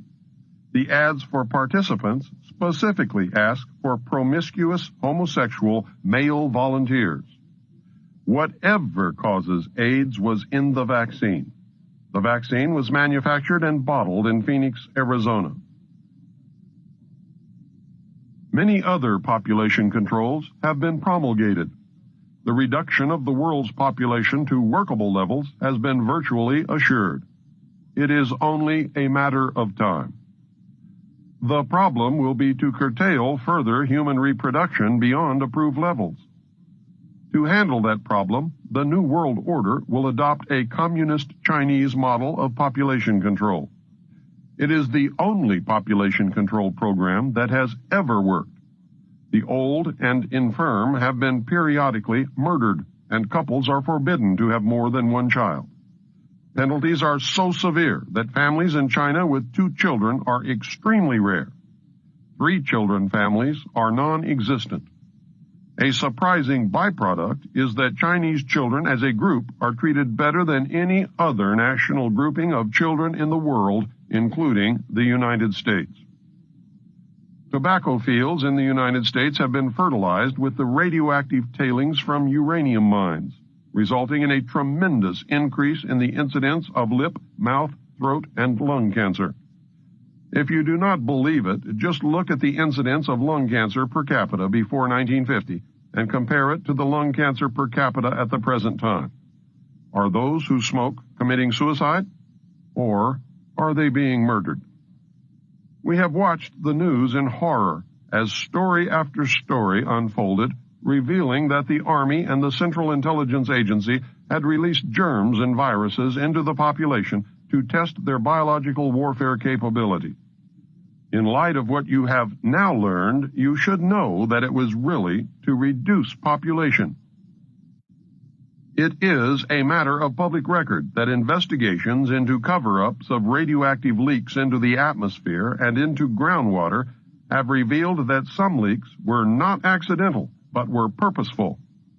Some areas of the country now have such a high rate of cancer that virtually everyone who lives in these areas will die other than a natural death. The true extent of radioactive gases, waste, and toxic material, especially cesium-137, strontium-90, uranium mine and mill tailings, thorium-230, radium-226, and radon-222, that has leaked or has been purposefully planted in the atmosphere, soil, and groundwater is far beyond anything you or I can imagine. Every investigation has revealed that the true figures regarding radioactive leakage are much larger than official figures, and the real numbers may never be known. Cover-up has become standard operating procedure at all levels and in all departments of government. Do we dream reality, or is reality a dream? The New World Order will eliminate the population threat in several ways. Complete control of individual behavior may be established using electronic or chemical implants. No one will be allowed to have a child without permission. Stiff penalties wait for those who ignore the law. The violent, the old, the infirm, the handicapped, and the unproductive will be killed. Private property will be abolished. Since religion helped to create the population problem, it will not be tolerated except for the approved state-controlled religion which will evolve according to man's needs. Man cannot be trusted to safeguard what little is left in the way of natural resources. Technological development and economic growth will be severely cut back. Man will be required to live like his ancestors. Those who learn to be self-sufficient and can adapt to the absence of many of the things that we take for granted today, such as automobiles, will get along fine. Others will suffer terribly. Man will once again conform to the law of the survival of the fittest. No one is going to like the loss of individual freedoms guaranteed us by the Constitution and the Bill of Rights. I do not like or agree with what is planned. Intellectually, I know that people will not solve the problems that we face unless they are made to do it. That is a sad commentary on the common man, but nevertheless it is true. The New World Order is evil, but very much needed if man is to survive long enough to plant his seed amongst the stars. A paradigm shift and starseed are the only legitimate long-term answers. This is why we have all been so wrong for so long. It never was what we thought it was. Nothing is or ever will be until we learn to live in reality instead of fantasyland. A paradigm shift in the evolutionary consciousness of man must take place. Right or wrong, the world is covered with agents of the Illuminati who are attempting to cause that evolutionary jump. We have not been taken into their confidence. It is true that without the population or the bomb problem, the elect would use some other excuse to bring about the New World Order. They have plans to bring about things like earthquakes, war, the Messiah, an extraterrestrial landing, and economic collapse. They might bring about all of these things just to make damn sure that it does work. They will do whatever is necessary to succeed. The Illuminati has all the bases covered, and you are going to have to be on your toes to make it through the coming years. We must learn to accept individual responsibility for the world's problems or be willing to live by the terms of those who do. We must learn to love one another, share, deplore violence, and work with nature, not against it. We must do all of this while colonizing the universe. We must be prepared in the process to peacefully meet and deal with an extraterrestrial intelligence. I believe they exist. Can you imagine what will happen if Los Angeles is hit with a 9.0 quake? New York City is destroyed by a terrorist-planted atomic bomb. World War III breaks out in the Middle East. The banks and the stock markets collapse. Extraterrestrials land on the White House lawn. Food disappears from the markets. Some people disappear. The Messiah presents himself to the world, and all in a very short period of time. Can you imagine? The world power structure can and will, if necessary, make some or all of those things happen to bring about the New World Order. Patriots must not be at home on any national holiday during the day or night ever again until the danger is past. Disregard this warning, and you will find yourself in a concentration camp. In the camp, you will be treated for a mental illness called nationalism, common to patriots. This illness is not in the interest of the New World Order. Those who cannot be cured will be exterminated.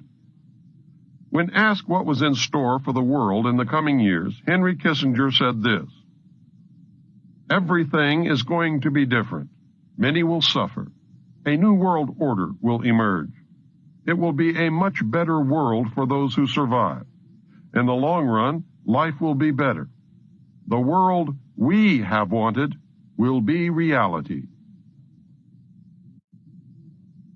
Most of this knowledge comes directly from or is a result of my own research into the top secret magic, spelled M-A-J-I-C, material which I saw and read between the years 1970 and 1973 as a member of the intelligence briefing team of the Commander-in-Chief of the Pacific Fleet.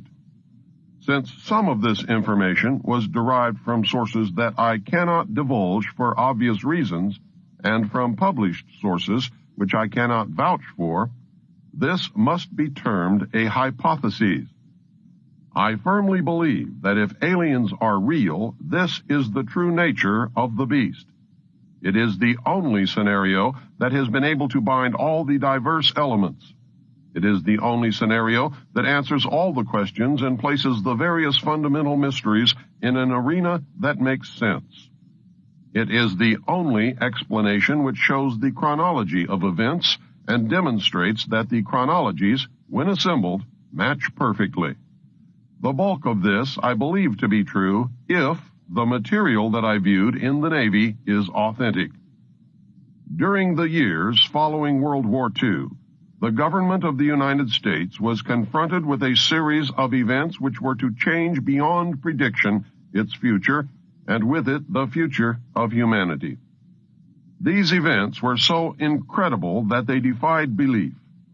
A stunned President Truman and his top military commanders found themselves virtually impotent after having just won the most devastating and costly war in history. The United States had developed, used, and was the only nation on Earth in possession of the atomic bomb. This new weapon had the potential to destroy any enemy, and even the Earth itself. At that time, the United States had the best economy, the most advanced technology, the highest standard of living, exerted the most influence, and fielded the largest and most powerful military forces in history. We can only imagine the confusion and concern when the informed elite of the United States government discovered that an alien spacecraft piloted by insect-like beings from a totally incomprehensible culture had crashed in the desert of New Mexico. Between January 1947 and December 1952, at least 16 crashed or downed alien craft, 65 alien bodies, and 1 live alien were recovered. An additional alien craft had exploded, and nothing was recovered from that incident. Of these events, 13 occurred within the borders of the United States, not including the craft which disintegrated in the air. Of these 13, 1 was in Arizona, 11 were in New Mexico, and 1 was in Nevada. 3 occurred in foreign countries. Of those, 1 was in Norway, and the last 2 were in Mexico. Sightings of UFOs were so numerous that serious investigation and debunking of each report became impossible, utilizing the existing intelligence assets. An alien craft was found on February the 13th, 1948, on a mesa near Aztec, New Mexico. Another craft was located on March 25th, 1948, in White Sands Proving Ground. It was 100 feet in diameter. A total of 17 alien bodies were recovered from those 2 craft. Of even greater significance was the discovery of a large number of human body parts stored within both of these vehicles. A demon had reared its head, and paranoia quickly took hold of everyone then in the know. The secret lid immediately became a top-secret lid and was screwed down tight. The security blanket was even tighter than that imposed upon the Manhattan Project. In the coming years, these events were to become the most closely guarded secrets in the history of the world. A special group of America's top scientists were organized under the name Project Sign in December 1947 to study the phenomenon. The whole nasty business was contained. Project Sign evolved into Project Grudge in December 1948. A low-level collection and disinformation project named Blue Book was formed under Grudge. 16 volumes were to come out of Grudge. Blue teams were put together to recover the crashed discs and dead or live aliens. The blue teams were later to evolve into alpha teams under Project Pounce. During these early years, the United States Air Force and the Central Intelligence Agency exercised complete control over the alien secret. In fact, the CIA was formed by presidential executive order first as the Central Intelligence Group for the express purpose of dealing with the alien presence. Later, the National Security Act was passed, establishing it as the Central Intelligence Agency. The National Security Council was established to oversee the intelligence community and especially the alien endeavor. A series of National Security Council memos and executive orders removed the CIA from the sole task of gathering foreign intelligence and slowly but thoroughly legalized direct action in the form of covert activities at home and abroad. On December 9, 1947, Truman approved issuance of NSC-4, entitled Coordination of Foreign Intelligence Information Measures, at the urging of Secretaries Marshall, Forrestal, Patterson, and the Director of the State Department's Policy Planning Staff, George Kennan.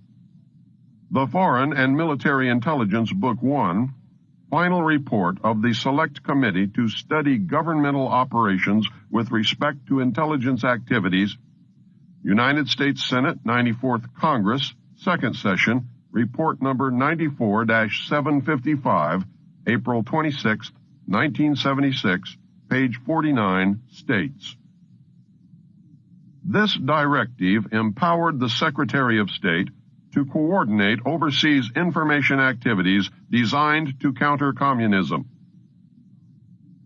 A top-secret annex to NSC-4, NSC-4 Alpha, instructed the Director of Central Intelligence to undertake covert psychological activities in pursuit of the aims set forth in NSC-4. The initial authority given the CIA for covert operations under NSC-4 Alpha did not establish formal procedures for either coordinating or approving these operations. It simply directed the DCI to undertake covert actions and to ensure, through liaison with state and defense, that the resulting operations were consistent with American policy.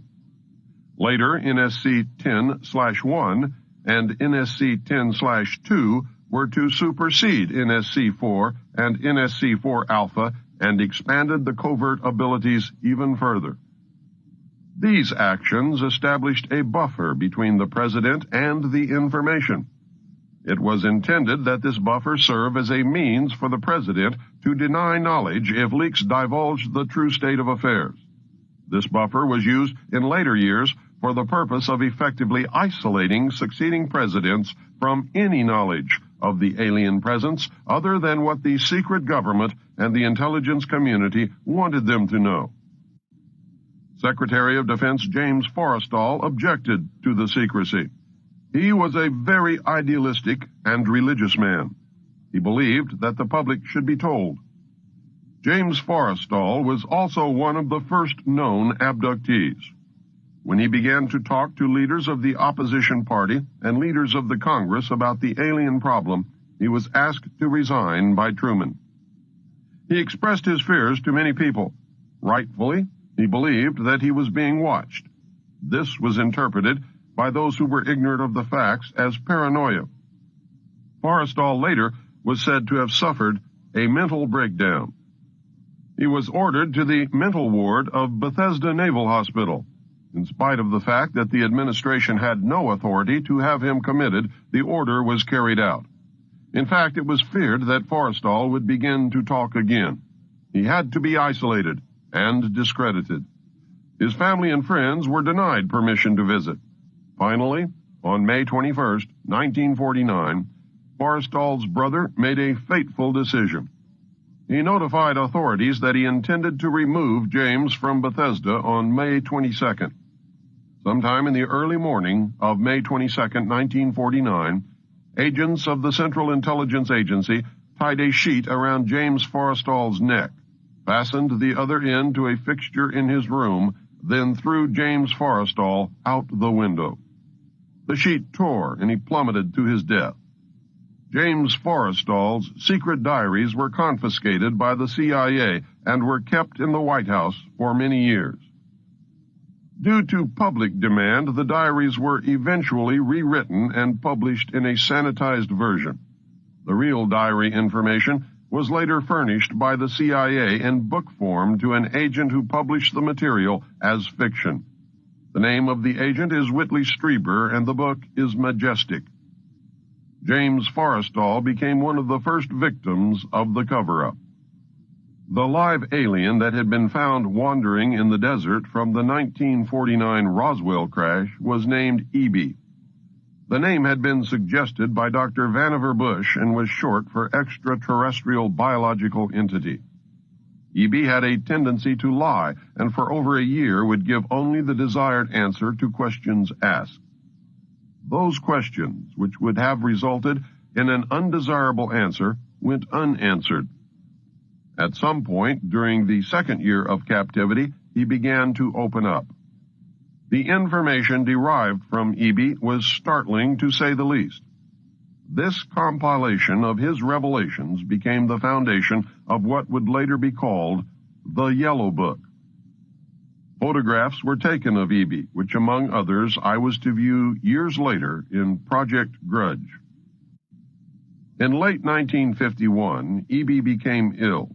Medical personnel had been unable to determine the cause of EB's illness and had no background from which to draw.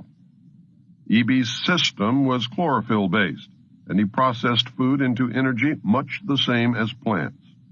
Waste material was excreted the same as plants. Several experts were called in to study the illness. These specialists included medical doctors, botanists, and entomologists. A botanist, Dr. Guillermo Mendoza, was brought in to try and help him recover. Dr. Mendoza worked to save E.B. until June 2, 1952, when E.B. died. Dr. Mendoza became the expert on at least this type of alien biology. The movie E.T. is the thinly disguised story of E.B. In a futile attempt to save E.B. and to gain favor with this technologically superior race, the United States began broadcasting a call for help early in 1952 into the vast regions of space. The call went unanswered, but the project, dubbed Sigma, continued as an effort of good faith. President Truman created the super-secret National Security Agency known as the NSA by secret executive order on November 4, 1952. Its primary purpose was to decipher the alien communications, language, and establish a dialogue with the extraterrestrials. This most urgent task was a continuation of the earlier effort. The secondary purpose of the NSA was to monitor all communications and emissions from any and all electronic devices worldwide for the purpose of gathering intelligence, both human and alien, and to contain the secret of the alien presence. Project Sigma was successful. The NSA also maintains communications with the Luna base and other secret space programs. By executive order of the President, the NSA is exempt from all laws which do not specifically name the NSA in the text of the law as being subject to that law. That means that if the agency is not spelled out in the text of any and every law passed by the Congress, it is not subject to that or those laws. The NSA now performs many other duties, and in fact is the premier agency within the intelligence network.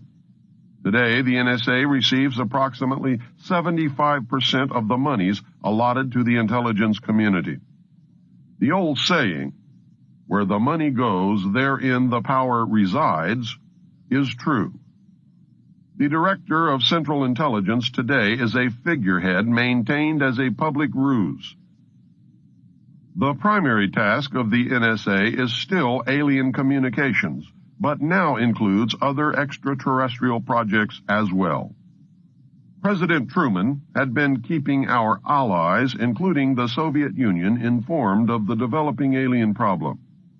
This had been done in case the aliens turned out to be a threat to the human race. Plans were formulated to defend the Earth in case of invasion. Great difficulty was encountered in maintaining international secrecy. It was decided that an outside group was necessary to coordinate and control international efforts in order to hide the secret from the normal scrutiny of governments by the press. The result was the formation of a secret ruling body which became known as the Bilderberg Group. The group was formed and met for the first time in 1952. They were named after the first publicly known meeting place, the Bilderberg Hotel. That public meeting took place in 1954. They were nicknamed the Bilderbergers. The headquarters of this group is in The Hague. The Bilderbergers evolved into a secret world government that now controls everything. The United Nations was then and is now an international joke. Beginning in 1953, a new president occupied the White House. He was a man used to a structured staff organization with a chain of command. His method was to delegate authority and rule by committee. He made major decisions, but only when his advisors were unable to come to a consensus. His normal method was to read through or listen to several alternatives and then approve one. Those who worked closely with him have stated that his favorite comment was, "Just do whatever it takes." He spent a lot of time on the golf course. This was not unusual for a man who had been career Army with the ultimate position of Supreme Allied Commander during a war, a post which had earned him 5 stars. The President was General of the Army Dwight David Eisenhower. During his first year in office, 1953, at least 10 more crashed discs were recovered along with 26 dead and 4 live aliens. Of the 10, 4 were found in Arizona, 2 in Texas, 1 in New Mexico, 1 in Louisiana, 1 in Montana, and 1 in South Africa. There were hundreds of sightings. Eisenhower knew that he had to wrestle and beat the alien problem. He knew that he could not do it by revealing the secret to the Congress. Early in 1953, the new president turned to his friend and fellow member of the Council on Foreign Relations, Nelson Rockefeller. Eisenhower and Rockefeller began planning the secret structure of alien task supervision, which was to become a reality within 1 year. The idea for MJ-12 was thus born. It was Nelson's uncle, Winthrop Aldrich, who had been crucial in convincing Eisenhower to run for president. The whole Rockefeller family, and with them, the Rockefeller empire, had solidly backed Ike. Eisenhower belonged heart and soul to the Council on Foreign Relations and the Rockefeller family. Asking Rockefeller for help with the alien problem was to be the biggest mistake Eisenhower ever made for the future of the United States and maybe for humanity. Within 1 week of Eisenhower's election, he had appointed Nelson Rockefeller chairman of a Presidential Advisory Committee on Government Organization. Rockefeller was responsible for planning the reorganization of the government, something he had dreamed of for many years. New Deal programs went into one single cabinet position called the Department of Health, Education, and Welfare. When the Congress approved the new cabinet position in April 1953, Nelson was named to the post of Undersecretary to Ovida Culp Hobby. In 1953, astronomers discovered large objects in space which were tracked moving toward the Earth. It was first believed that they were asteroids. Later evidence proved that the objects could only be spaceships. Project Sigma intercepted alien radio communications. When the objects reached the Earth, they took up a very high geosynchronous orbit around the equator. There were several huge ships, and their actual intent was unknown. Project Sigma and a new project, Plato, through radio communications using the computer binary language, were able to arrange a landing that resulted in face-to-face contact with alien beings from another planet. This landing took place in the desert. The movie Close Encounters of the Third Kind is a fictionalized version of the actual events. Project Plato was tasked with establishing diplomatic relations with this race of space aliens. A hostage was left with us as a pledge that they would return and formalize a treaty. In the meantime, a race of humanoid aliens landed at Homestead Air Force Base in Florida and successfully communicated with the United States government. This group warned us against the race orbiting the equator and offered to help us with our spiritual development. They demanded that we dismantle and destroy our nuclear weapons as the major condition. They refused to exchange technology, citing that we were spiritually unable to handle the technology we already possessed. These overtures were rejected on the grounds that it would be foolish to disarm in the face of such an uncertain future. There was no track record to read from. It may have been an unfortunate decision. A third landing at Muroc, now Edwards Air Force Base, took place in 1954. The base was closed for 3 days, and no one was allowed to enter or leave during that time. The historical event had been planned in advance. Details of a treaty had been agreed upon. Eisenhower arranged to be in Palm Springs on vacation. On the appointed day, the president was spirited to the base. The excuse was given to the press that he was visiting a dentist. Witnesses to the event have stated that 3 UFOs flew over the base and then landed. Anti-aircraft batteries were undergoing live-fire training, and the startled personnel actually fired at the crafts as they passed overhead. Luckily, the shells missed, and no one was injured. President Eisenhower met with the aliens on February the 20th, 1954, and a formal treaty between the alien nation and the United States of America was signed. We then received our first alien ambassador from outer space. He was the hostage that had been left at the first landing in the desert. His name and title was His Omnipotent Highness Krill. In the American tradition of disdain for royal titles, he was secretly called Original Hostage Krill. Shortly after this meeting, President Eisenhower suffered a heart attack. 4 others present at the meeting were Franklin Allen of the Hearst newspapers, Edwin Norse of Brookings Institute, Gerald Light of Metaphysical Research fame, and Catholic Bishop McIntyre of Los Angeles. Their reaction was judged as the microcosm of what the public reaction might be. Based upon this reaction, it was decided that the public could not be told. Later studies confirmed the decision as sound. An emotionally revealing letter written by Gerald Light spells it out in chilling detail. It reads, "My dear friend, I have just returned from Muroc. The report is true, devastatingly true. I made the journey in company with Franklin Allen of the Hearst papers and Edwin Norse of Brookings Institute, who was Truman's erstwhile financial advisor, and Bishop McIntyre of Los Angeles. Keep these names confidential for the present, please.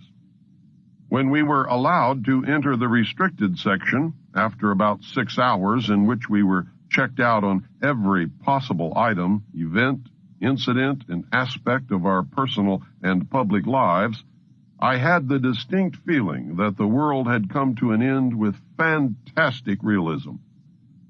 For I have never seen so many human beings in a state of complete collapse and confusion as they realized that their own world had indeed ended with such finality as to beggar description. The reality of other plane aeroforms is now and forever removed from the realms of speculation and made a rather painful part of the consciousness of every responsible scientific and political group. During my 2 days' visit, I saw 5 separate and distinct types of aircraft being studied and handled by our Air Force officials, with the assistance and permission of the Etherians. I have no words to express my reaction. It has finally happened. It is now a matter of history. President Eisenhower, as you may already know, was spirited over to Muroc one night during his visit to Palm Springs recently, and it is my conviction that he will ignore the terrific conflict between the various authorities and go directly to the people via radio and television, if the impasse continues much longer. From what I could gather, an official statement to the country is being prepared for delivery about the middle of May. We know that no such announcement was ever made. The Silence Control Group won the day. We also know that 2 more ships, for which we can find no witnesses, either landed sometime after the 3 or were already at the base before the 3 landed. Gerald Light specifically states that 5 ships were present and were undergoing study by the Air Force. His metaphysical experience is evident in that he calls the entities Etherians. Gerald Light capitalized Etherians, calling attention to the fact that these beings might have been viewed as gods by Mr. Light. The alien emblem was known as the trilateral insignia and was displayed on the craft and worn on the alien uniforms. Both of these landings and the second meeting were filmed. These films exist today. The treaty stated that the aliens would not interfere in our affairs and we would not interfere in theirs. We would keep their presence on Earth a secret. They would furnish us with advanced technology and would help us in our technological development. They would not make any treaty with any other Earth nation. They could abduct humans on a limited and periodic basis for the purpose of medical examination and monitoring of our development, with the stipulation that the humans would not be harmed, would be returned to their point of abduction, would have no memory of the event, and that the alien nation would furnish Majesty 12 with a list of all human contacts and abductees on a regularly scheduled basis.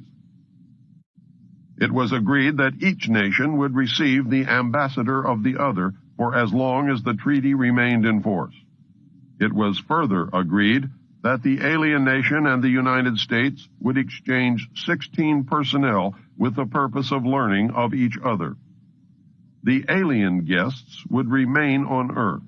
The human guests would travel to the alien point of origin for a specified period of time, then return, at which point a reverse exchange would be made. A reenactment of this event was dramatized in the movie Close Encounters of the Third Kind. A tip-off to who works for whom can be determined by the fact that Dr. J. Allen Hynek served as the technical advisor for the film. I noticed that the top-secret report containing the official version of the truth of the alien question, entitled Project Grudge, which I read while in the Navy, was co-authored by Lieutenant Colonel Friend and Dr. J. Allen Hynek, who was cited as a Central Intelligence Agency asset attached to Project Grudge. Dr. Hynek, the one who debunked many legitimate UFO incidents when he functioned as the scientific member of the very public Project Blue Book. Dr. Hynek is the man responsible for the infamous "it was only swamp gas" statement. It was agreed that bases would be constructed underground for the use of the alien nation, and that 2 bases would be constructed for the joint use of the alien nation and the United States government. Exchange of technology would take place in the jointly occupied bases. These alien bases would be constructed under Indian reservations in the Four Corners area of Utah, Colorado, New Mexico, and Arizona, and one would be constructed in an area known as Dreamland. Dreamland was built in the Mojave Desert near or in a place called Yucca. I cannot remember if it was Yucca Valley, Yucca Flat, or Yucca Proving Ground, but Yucca Valley is what I always seem to want to say. More UFO sightings and incidents occur in the Mojave Desert of California than any other place in the world. So many, in fact, that no one even bothers to make reports.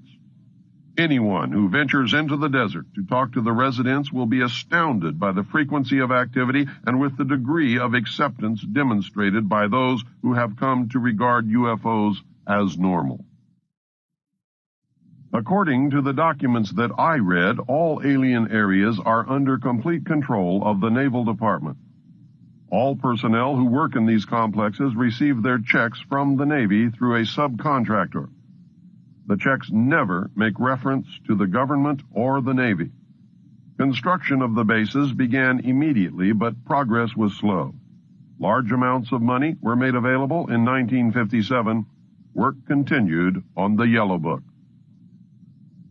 Project Red Light was formed, and experimentation in test-flying alien craft was begun in earnest. A super top-secret facility was built at Groom Lake in Nevada in the midst of the weapons test range. It was codenamed Area 51.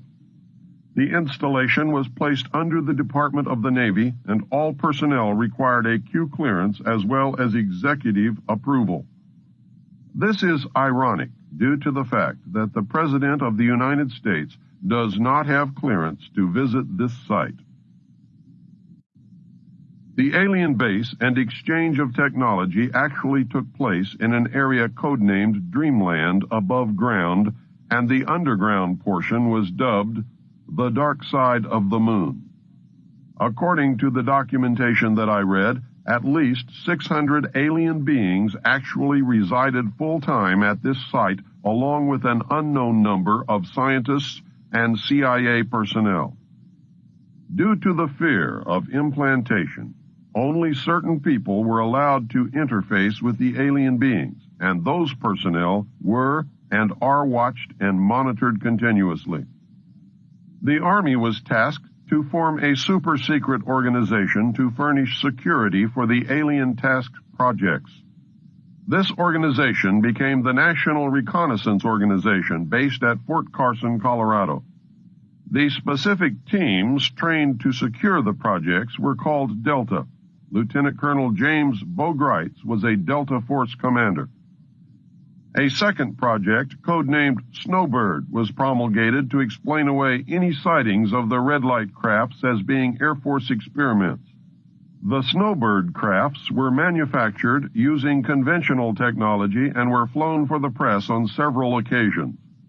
Project Snowbird was also used to debunk legitimate public sightings of alien craft. Project Snowbird was very successful, and reports from the public declined steadily until recent years. A multi-million-dollar secret fund was organized and kept by the military office of the White House. This fund was used to build over 75 deep underground facilities. Presidents who asked were told the fund was used to build deep underground shelters for the president in case of war. Only a few were built for the president. Millions of dollars were used to build top-secret alien bases as well as top-secret dumb, deep underground military bases. President Johnson used this fund to build a movie theater and pave the road on his ranch. He had no idea of its true purpose. The secret White House Underground Construction Fund was set up in 1957 by President Eisenhower. The funding was obtained from Congress under the guise of construction and maintenance of secret sites where the president could be taken in case of military attack, presidential emergency sites. The sites are literally holes in the ground deep enough to withstand a nuclear blast and are outfitted with state-of-the-art communications equipment. To date, there are more than 75 sites spread around the country which were built using the money from this fund. The Atomic Energy Commission has built at least an additional 22 underground sites.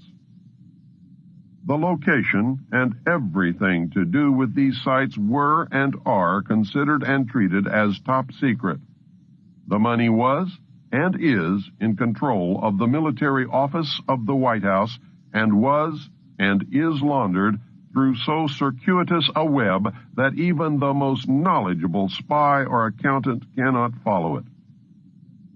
By secret executive memorandum NSC 5510, Eisenhower had preceded NSC 5412/1 to establish a permanent committee to be known as Majesty 12 to oversee and conduct all covert activities concerned with the alien question. There were 19 members of Majesty 12. The first rule of Majesty 12 was that no order could be given and no action could be taken without a majority vote of 12 in favor, thus Majority 12. Orders issued by Majesty 12 became known as Majority 12 directives. This group was made up over the years of the top officers and directors of the Council on Foreign Relations and later the Trilateral Commission. Gordon Dean, George Bush, and Zbigniew Brzezinski were among them. By 1955, it became obvious that the aliens had deceived Eisenhower and had broken the treaty. Mutilated humans were being found, along with mutilated animals across the United States. It was suspected that the aliens were not submitting a complete list of human contacts and abductees to Majesty 12, and it was suspected that not all abductees had been returned. The Soviet Union was suspected of interfacing with them, and this proved to be true. The aliens stated that they had been and were then manipulating masses of people through secret societies, witchcraft, magic, the occult, and religion. You must understand that this claim could also be a manipulation.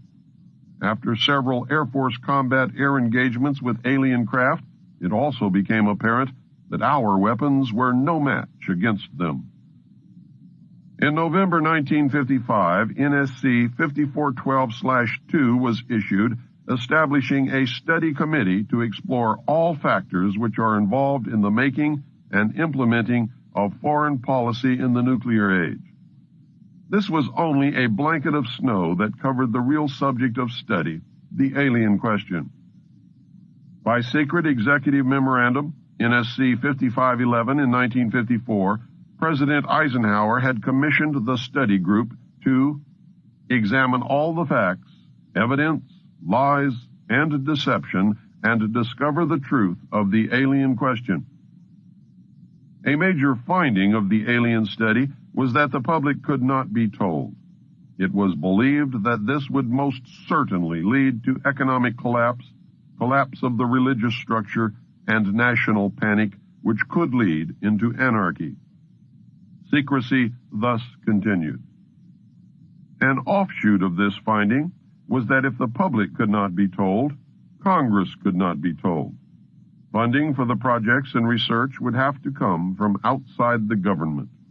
In the meantime, money was to be obtained from the military budget and from Central Intelligence Agency confidential, non-appropriated funds. Another major finding was that the aliens were using humans and animals for a source of glandular secretions, enzymes, hormonal secretions, blood plasma, and possibly in genetic experiments. The aliens explained these actions as necessary to their survival. They stated that their genetic structure had deteriorated and that they were no longer able to reproduce. They stated that if they were unable to improve their genetic structure, their race would soon cease to exist. We looked upon their explanations with extreme suspicion. Since our weapons were literally useless against the aliens, Majesty 12 decided to continue friendly diplomatic relations until such time as we were able to develop a technology which would enable us to challenge them on a military basis. Overtures would have to be made to the Soviet Union and other nations to join forces for the survival of humanity. A symposium was held in 1957, which was attended by some of the great scientific minds then living. They reached the conclusion that by or shortly after the year 2000, the planet would self-destruct due to increased population and man's exploitation of the environment without any help from God or the aliens. By secret executive order of President Eisenhower, the Jason scholars were ordered to study this scenario and make recommendations from their findings. The Jason Society confirmed the findings of the scientists and made 3 recommendations called Alternatives 1, 2, and 3. Alternative 1 was to use nuclear devices to blast holes in the stratosphere from which the heat and pollution could escape into space. They would then change the human cultures from that of exploitation into cultures of environmental protection. Of the 3, this was decided to be the least likely to succeed due to the inherent nature of man and the additional damage the nuclear explosions would themselves create. The existence of a hole in the ozone layer may indicate that Alternative 1 might have been attempted. This is, however, only conjecture.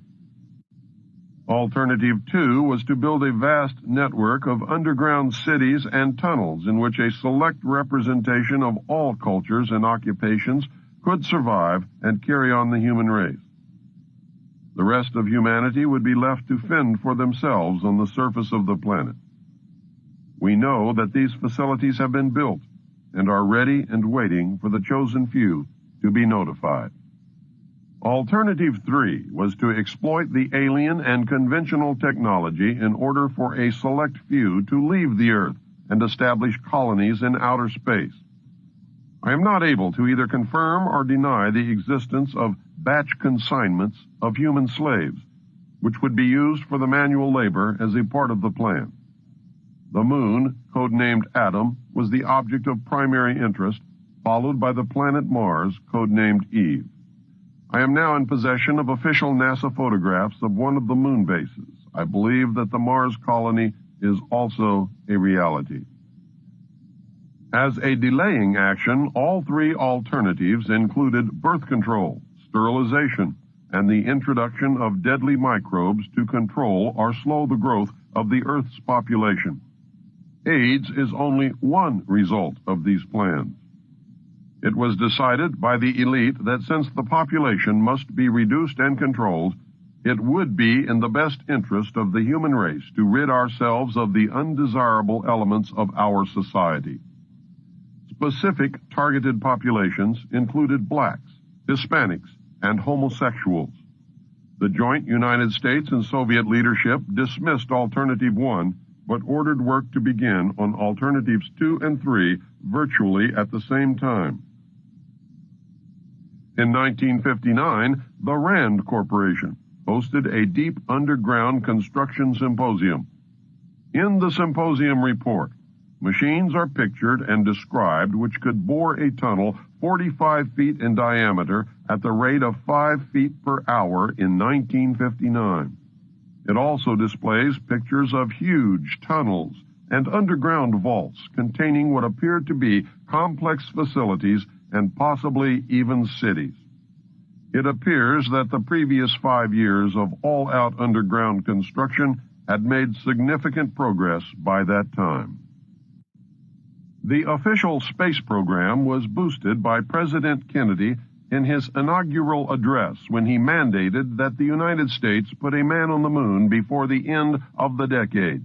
Although innocent in its conception, this mandate enabled those in charge to funnel vast amounts of money into black projects and conceal the real space program from the American people. A similar program in the Soviet Union served the same purpose. In fact, a joint alien United States and Soviet Union base existed on the moon at the very moment Kennedy spoke the words. During the United States' initial space exploration and the moon landings, every launch was accompanied by alien craft. On November 20th, 1990, Los Angeles TV Channel 2 announced that a separate red, glowing, round-shaped object accompanied the space shuttle Atlantis on its latest classified military mission. That was the first public admission. A moon base, Luna, was photographed by the lunar orbiter and filmed by the Apollo astronauts.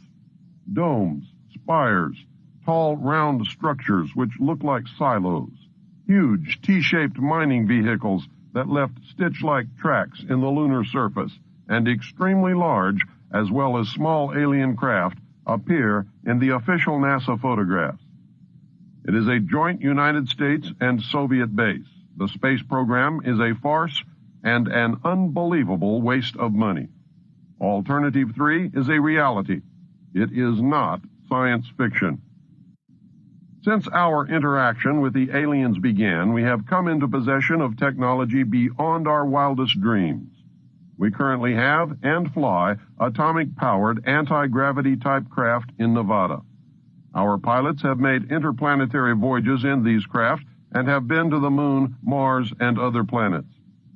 We have been lied to about the true nature of the moon, the planets, Mars and Venus, and the real state of technology that we possess today at this very moment. There are areas on the moon where plant life grows and even changes color with the seasons. This seasonal effect is because the moon does not, as claimed, always present the exact same side to the Earth or the sun. The moon has several man-made lakes and ponds upon its surface, and clouds have been observed and filmed in its atmosphere. It possesses a gravitational field, and man can walk upon its surface without a spacesuit, breathing from an oxygen bottle after undergoing decompression, the same as any deep-sea diver. I have the official NASA photographs. Some of them were published in the books We Discovered Alien Bases on the Moon by Fred Steckling and Someone Else is on the Moon. In 1969, a confrontation broke out between the Soviets and Americans at the lunar base. The Soviets attempted to take control of the base and held American scientists and personnel hostage.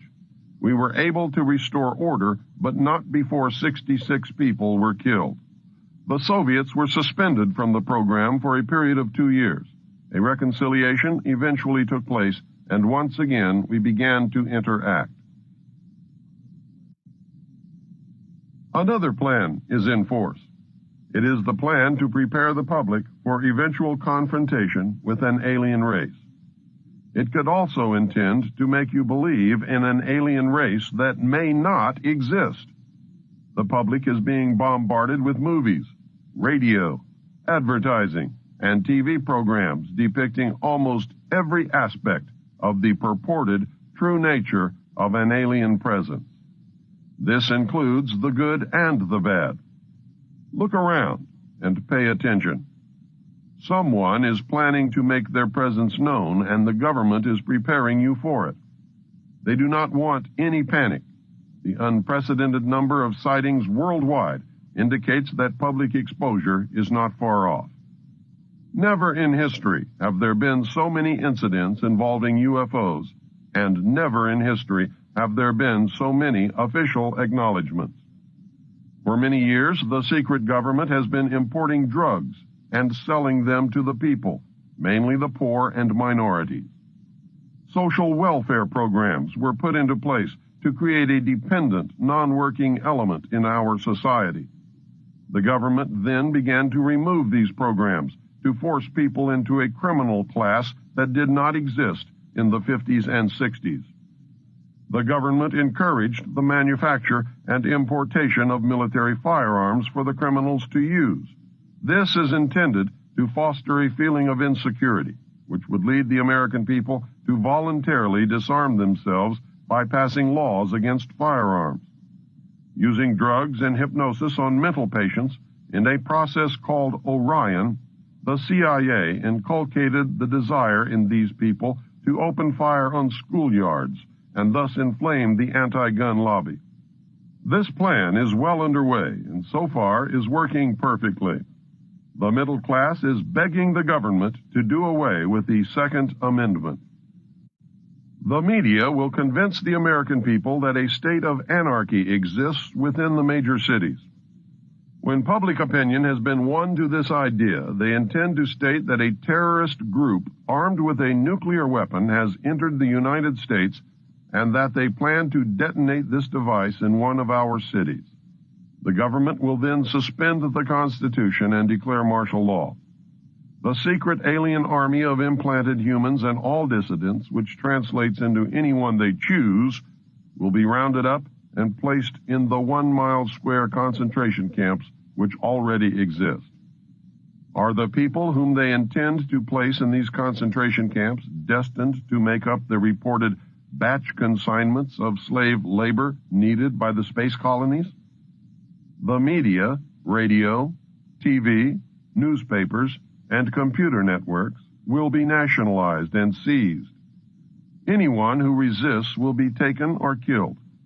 This entire operation was rehearsed by the government and military in 1984 under the code name Rex 84 Alpha, and it went off without a hitch. When these events have transpired, the secret government and our alien takeover will be complete. Your freedom will never be returned, and you will live in slavery for the remainder of your life. You had better wake up, and you had better do it now. The conclusions are inescapable. 1. The secret power structure may believe that by our own ignorance or by divine decree, planet Earth will self-destruct sometime in the near future. These men sincerely believe that they are doing the right thing in their attempt to save the human race. It is terribly ironic that they have been forced to take as their partner an alien race which is itself engaged in a monumental struggle for survival. Many moral and legal compromises may have been made in this joint effort. These compromises were made in error and must be corrected. Those responsible should be brought to account for their actions. I can understand the fear and urgency that must have been instrumental in the decision not to tell the public. Obviously, I disagree with that decision. Throughout history, small but powerful groups of men have consistently felt that they alone were capable of deciding the fates of millions. Throughout history, they have been wrong. This great nation owes its very existence to the principles of freedom and democracy. I believe with all my heart that the United States of America cannot and will not succeed in any effort that ignores those principles. Full disclosure to the public should be made, and we should proceed to save the human race together. 2. We are being manipulated by a joint human alien power structure which will result in a one-world government and the partial enslavement of the human race. This has been deemed necessary to solve the elemental question: who will speak for planet Earth? It has been decided that man is not mature enough in his evolutionary development to be trusted to interact properly with an alien race. We already have enough trouble between the different human races. So what would happen if a totally alien extraterrestrial race was introduced? Would they be lynched, spit upon, or shot? Would discrimination result in nasty encounters that would doom humanity as a result of the aliens' obviously superior technology? Have our leaders decided to lock us in the playpen? The only way to prevent this scenario from taking place is to cause an evolutionary leap in consciousness, a paradigm shift for the entire human race. I have no idea how it can be done, but I know that it desperately needs to be done. It needs to be done very quickly and very quietly. 3, the government has been totally deceived, and we are being manipulated by an alien power, which will result in the total enslavement and/or destruction of the human race. We must use any and every means available to prevent this from happening. 4, if none of this is true, something else may be happening which is beyond our ability to understand at this moment. We must force disclosure of all of the facts, discover the truth, and act upon it. The situation in which we find ourselves is due to our own actions or inactions over the last 44 years. Because it is our own fault, we are the only ones who can change future events. Education seems to me to be a major part of the solution. The remaining part is the abolition of secrecy. And 5, there is always the possibility that I was used, that the whole alien scenario is the greatest hoax in history, designed to create an alien enemy from outer space in order to expedite the formation of a one-world government. I have found evidence that this could be true. Through ignorance or misplaced trust, we as a people have abdicated our role as the watchdog of our government. Our government was founded of the people, for the people, by the people. There was no mention or intent ever to abdicate our role and place our total trust in a handful of men who meet secretly to decide our fate. In fact, the structure of our government was designed to prevent that from ever happening. If we had done our jobs as citizens, we would never have reached this point. Most of us are completely ignorant as to even the most basic functions of our government. We have truly become a nation of sheep. And sheep are always eventually led to slaughter. It is time to stand up in the manner of our forefathers and walk like men. You must understand that, real or not, the purported presence of aliens have been used to neutralize certain widely different segments of the population. Don't worry, the benevolent Space Brothers will save you. It can also be used to fill the need for an extraterrestrial threat to justify the formation of a new world order. The aliens are eating us. The most important information that you need to determine your future actions is that this new world order calls for the destruction of the sovereignty of nations, including the United States. The new world order cannot and will not allow our Constitution to continue to exist. The new world order will be a totalitarian socialist system. We will be slaves shackled to a cashless system of economic control. If the documentation that I viewed while I was in naval intelligence is true, then what you have just heard is probably closer to the truth than anything ever spoken. If extraterrestrials are a hoax, then what you just heard is exactly what the Illuminati wants you to believe. I can assure you, beyond any shadow of a doubt, that even if aliens are not real, the technology is real. Anti-gravity craft exist, and human pilots fly them. I and millions of others have seen them. They are metal. They are machines. They come in different sizes and shapes. They are obviously intelligently guided. Now, here is an interview with author William Cooper. So, Mr. Cooper, are there larger numbers of people all the time who are receptive to your message and who are thinking a little bit more deeply and critically about these fundamental issues of government and politics that perhaps they did not give as much thought to in the past? Oh, yes. In fact, I never dreamed that I would make such an impact. When I first began what I'm doing now, which was many years ago, I was lucky if I could travel 1,000 miles and collect 3 people in somebody's living room, none of whom, by the way, would help me pay for expenses or anything else, to sit down and listen to what I had to say. And I did this many times, travel all the way across the country just to talk to 2 or 3 or 4 people in somebody's home and put all the expenses myself. And now I can go to someplace like the Salt Dome in Salt Lake City and fill the place up with people who want to come and hear what I have to say. I think the radio broadcast has had a lot to do with it. My book has certainly been the #1 underground book in the country for the last 8 or 9 years, and continues to be today.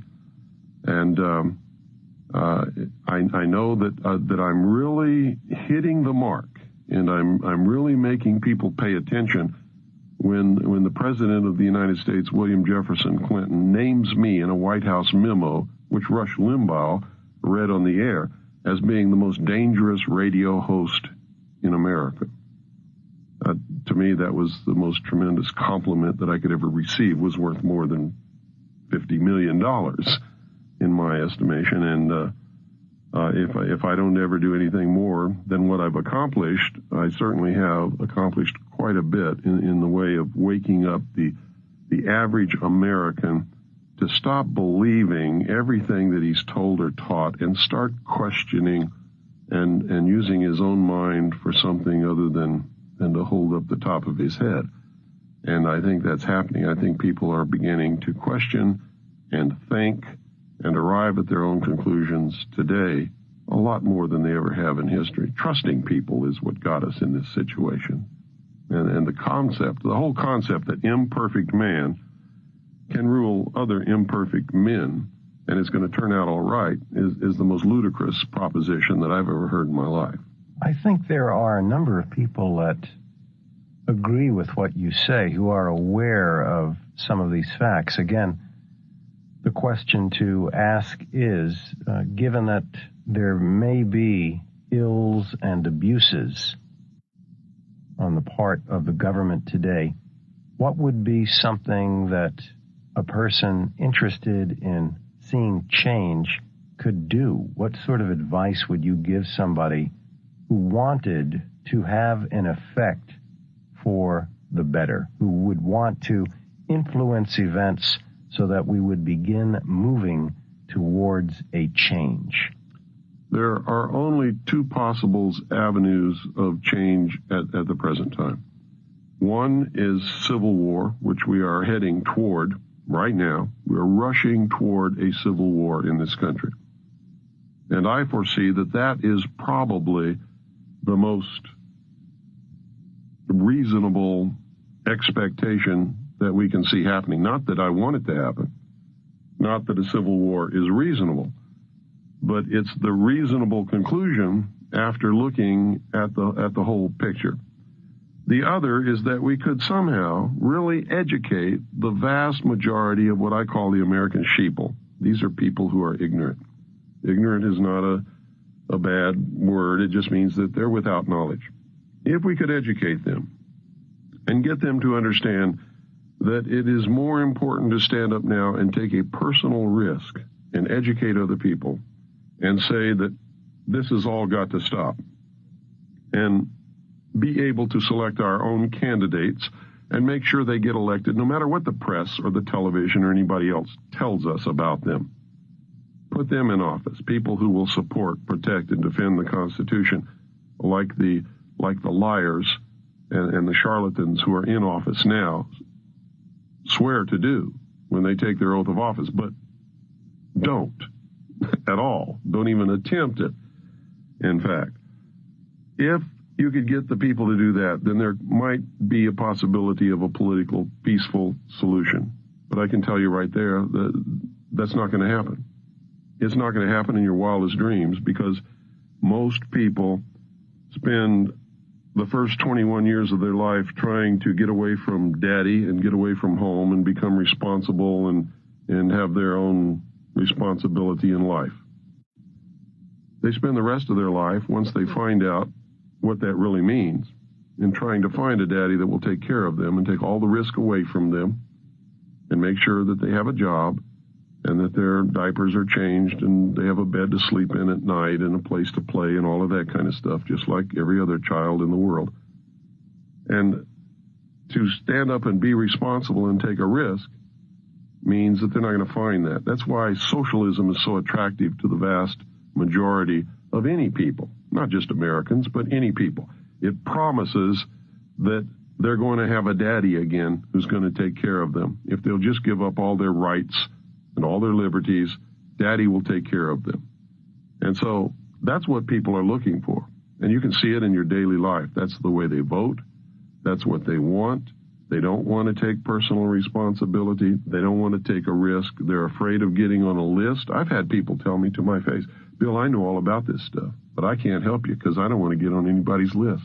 Is it different anywhere else then, Bill? Because this question brings me to something I wanted to ask you anyway, and that is, in looking over other countries in the world, do you find any other countries with social or political models, even if it's only some aspect of their system, that you find worth emulating in other countries? Any other country or countries that you think go about the political process or the social contract, if you will, in a way superior to the United States? No, I don't, as a matter of fact. Up until we began to take this left turn into socialism, the United States was the great light of the world, so to speak. We were the only free people who had ever existed in the entire history of humanity. We like to talk about our great heritage from England. The English were never free. They're not free today. They don't have freedom of speech. They don't have any of the freedoms that we've always had and cherished. In the history of the whole human race, the only people that have ever lived on this planet who have ever truly been free, the ultimate achievement of all humankind was to accept the individual as a king or queen in his or her own right, being responsible and having all of the freedom and liberties that they could possibly imagine right here in this country. And we created a government that was supposed to have a balance of power and was limited strictly limited by the Constitution and only given a very few powers in order to protect the freedom of the common man. That's all gone now. I mean, that's like you hear these politicians in Washington today talking about how the Constitution is an outdated document penned over 200 years ago by a bunch of doddering old men who did not understand the complexities of the modern age. They won't tell you what you should already know is that the document is not an outdated old document. It is a living Constitution. It has within it the means for change should the people desire that it be changed. But the people don't desire that, so they just go ahead and throw it in the trash can anyway and go about their business doing anything that they want to do, while Joe Blow on the street doesn't even know that it's happening because he's never read the document that guarantees his freedom in his whole life. So, Mr. Cooper, given the controversial nature of so many of the things that you have studied with regard to government and the law and the abuses thereof, tell us a little bit about how it has affected your personal life. You're a family man with 2 children. What kind of impact has the work you've done had on your family? Well, that's quite an interesting question, and that doesn't get asked very much. But it's had a tremendous effect. If you want to find out how quickly society can turn against one, and I'm talking seriously here, stand up and tell the truth about just anything that you want to stand up and tell the truth about. It scares the living daylights out of everyone. And so the first thing that happens is you find out who your friends are and who your friends are not, because there's a great weeding out there. And it's not anything that you do on your part or that I've done on my part. They just disappear. And you find very quickly that people are afraid to be around you because that they can see the government being upset about what you're talking about, and they can see repercussions coming, and of course they have happened and will continue to happen. And ultimately, I really believe that there will be some kind of a terminal point where they decide that they're not just not going to put up with this pest anymore, and that's going to be the end of me. We have been literally financially in the ditch. We have found it impossible to get any kind of a normal job with anyone who knows anything about what I do. It's you can't go to church, you can't go to cocktail parties because everybody else is sitting around talking about the weather or, oh, what school did you go to? And when you have done the research and arrived at some of the answers that I know to be true now, those people become like kindergarten children. They're not in the real world, and I can't engage in that kind of a conversation. So you really find yourself in another world that has nothing to do with all of the rest of the people who are running around engaged in their activities that they think are so important then. And to them, they really are. But to me, they've lost the reality of what really is important, and they're about to lose their freedom to even discover those things at this point. May I ask you a last question, and that is, how would you like to be seen or remembered in future years when people look back and you think about the thrust of your work? What is it that you would like to be best remembered for? I think I would like to be remembered like Paul Revere was remembered. At a time when it was needed and nobody else would do it, I got on my horse and rode through the night and said, the British are coming. And this time it's not the British. although there's an element of the British here because England is a socialist country. I'm sure you know that. That's all. I'm not looking for any fame or any fortune. You certainly don't get rich doing what I'm doing. And infamous is probably the real word that describes what happens to you as far as public recognition in a world where political correctness is the theme of the day. You just don't do what I'm doing. So if anybody wants to remember me, I would certainly be pleased if they just remembered I did what was the responsible and the right thing to do at a time when nobody else had the guts to do it. Well, Cooper, thank you for your time. You're welcome.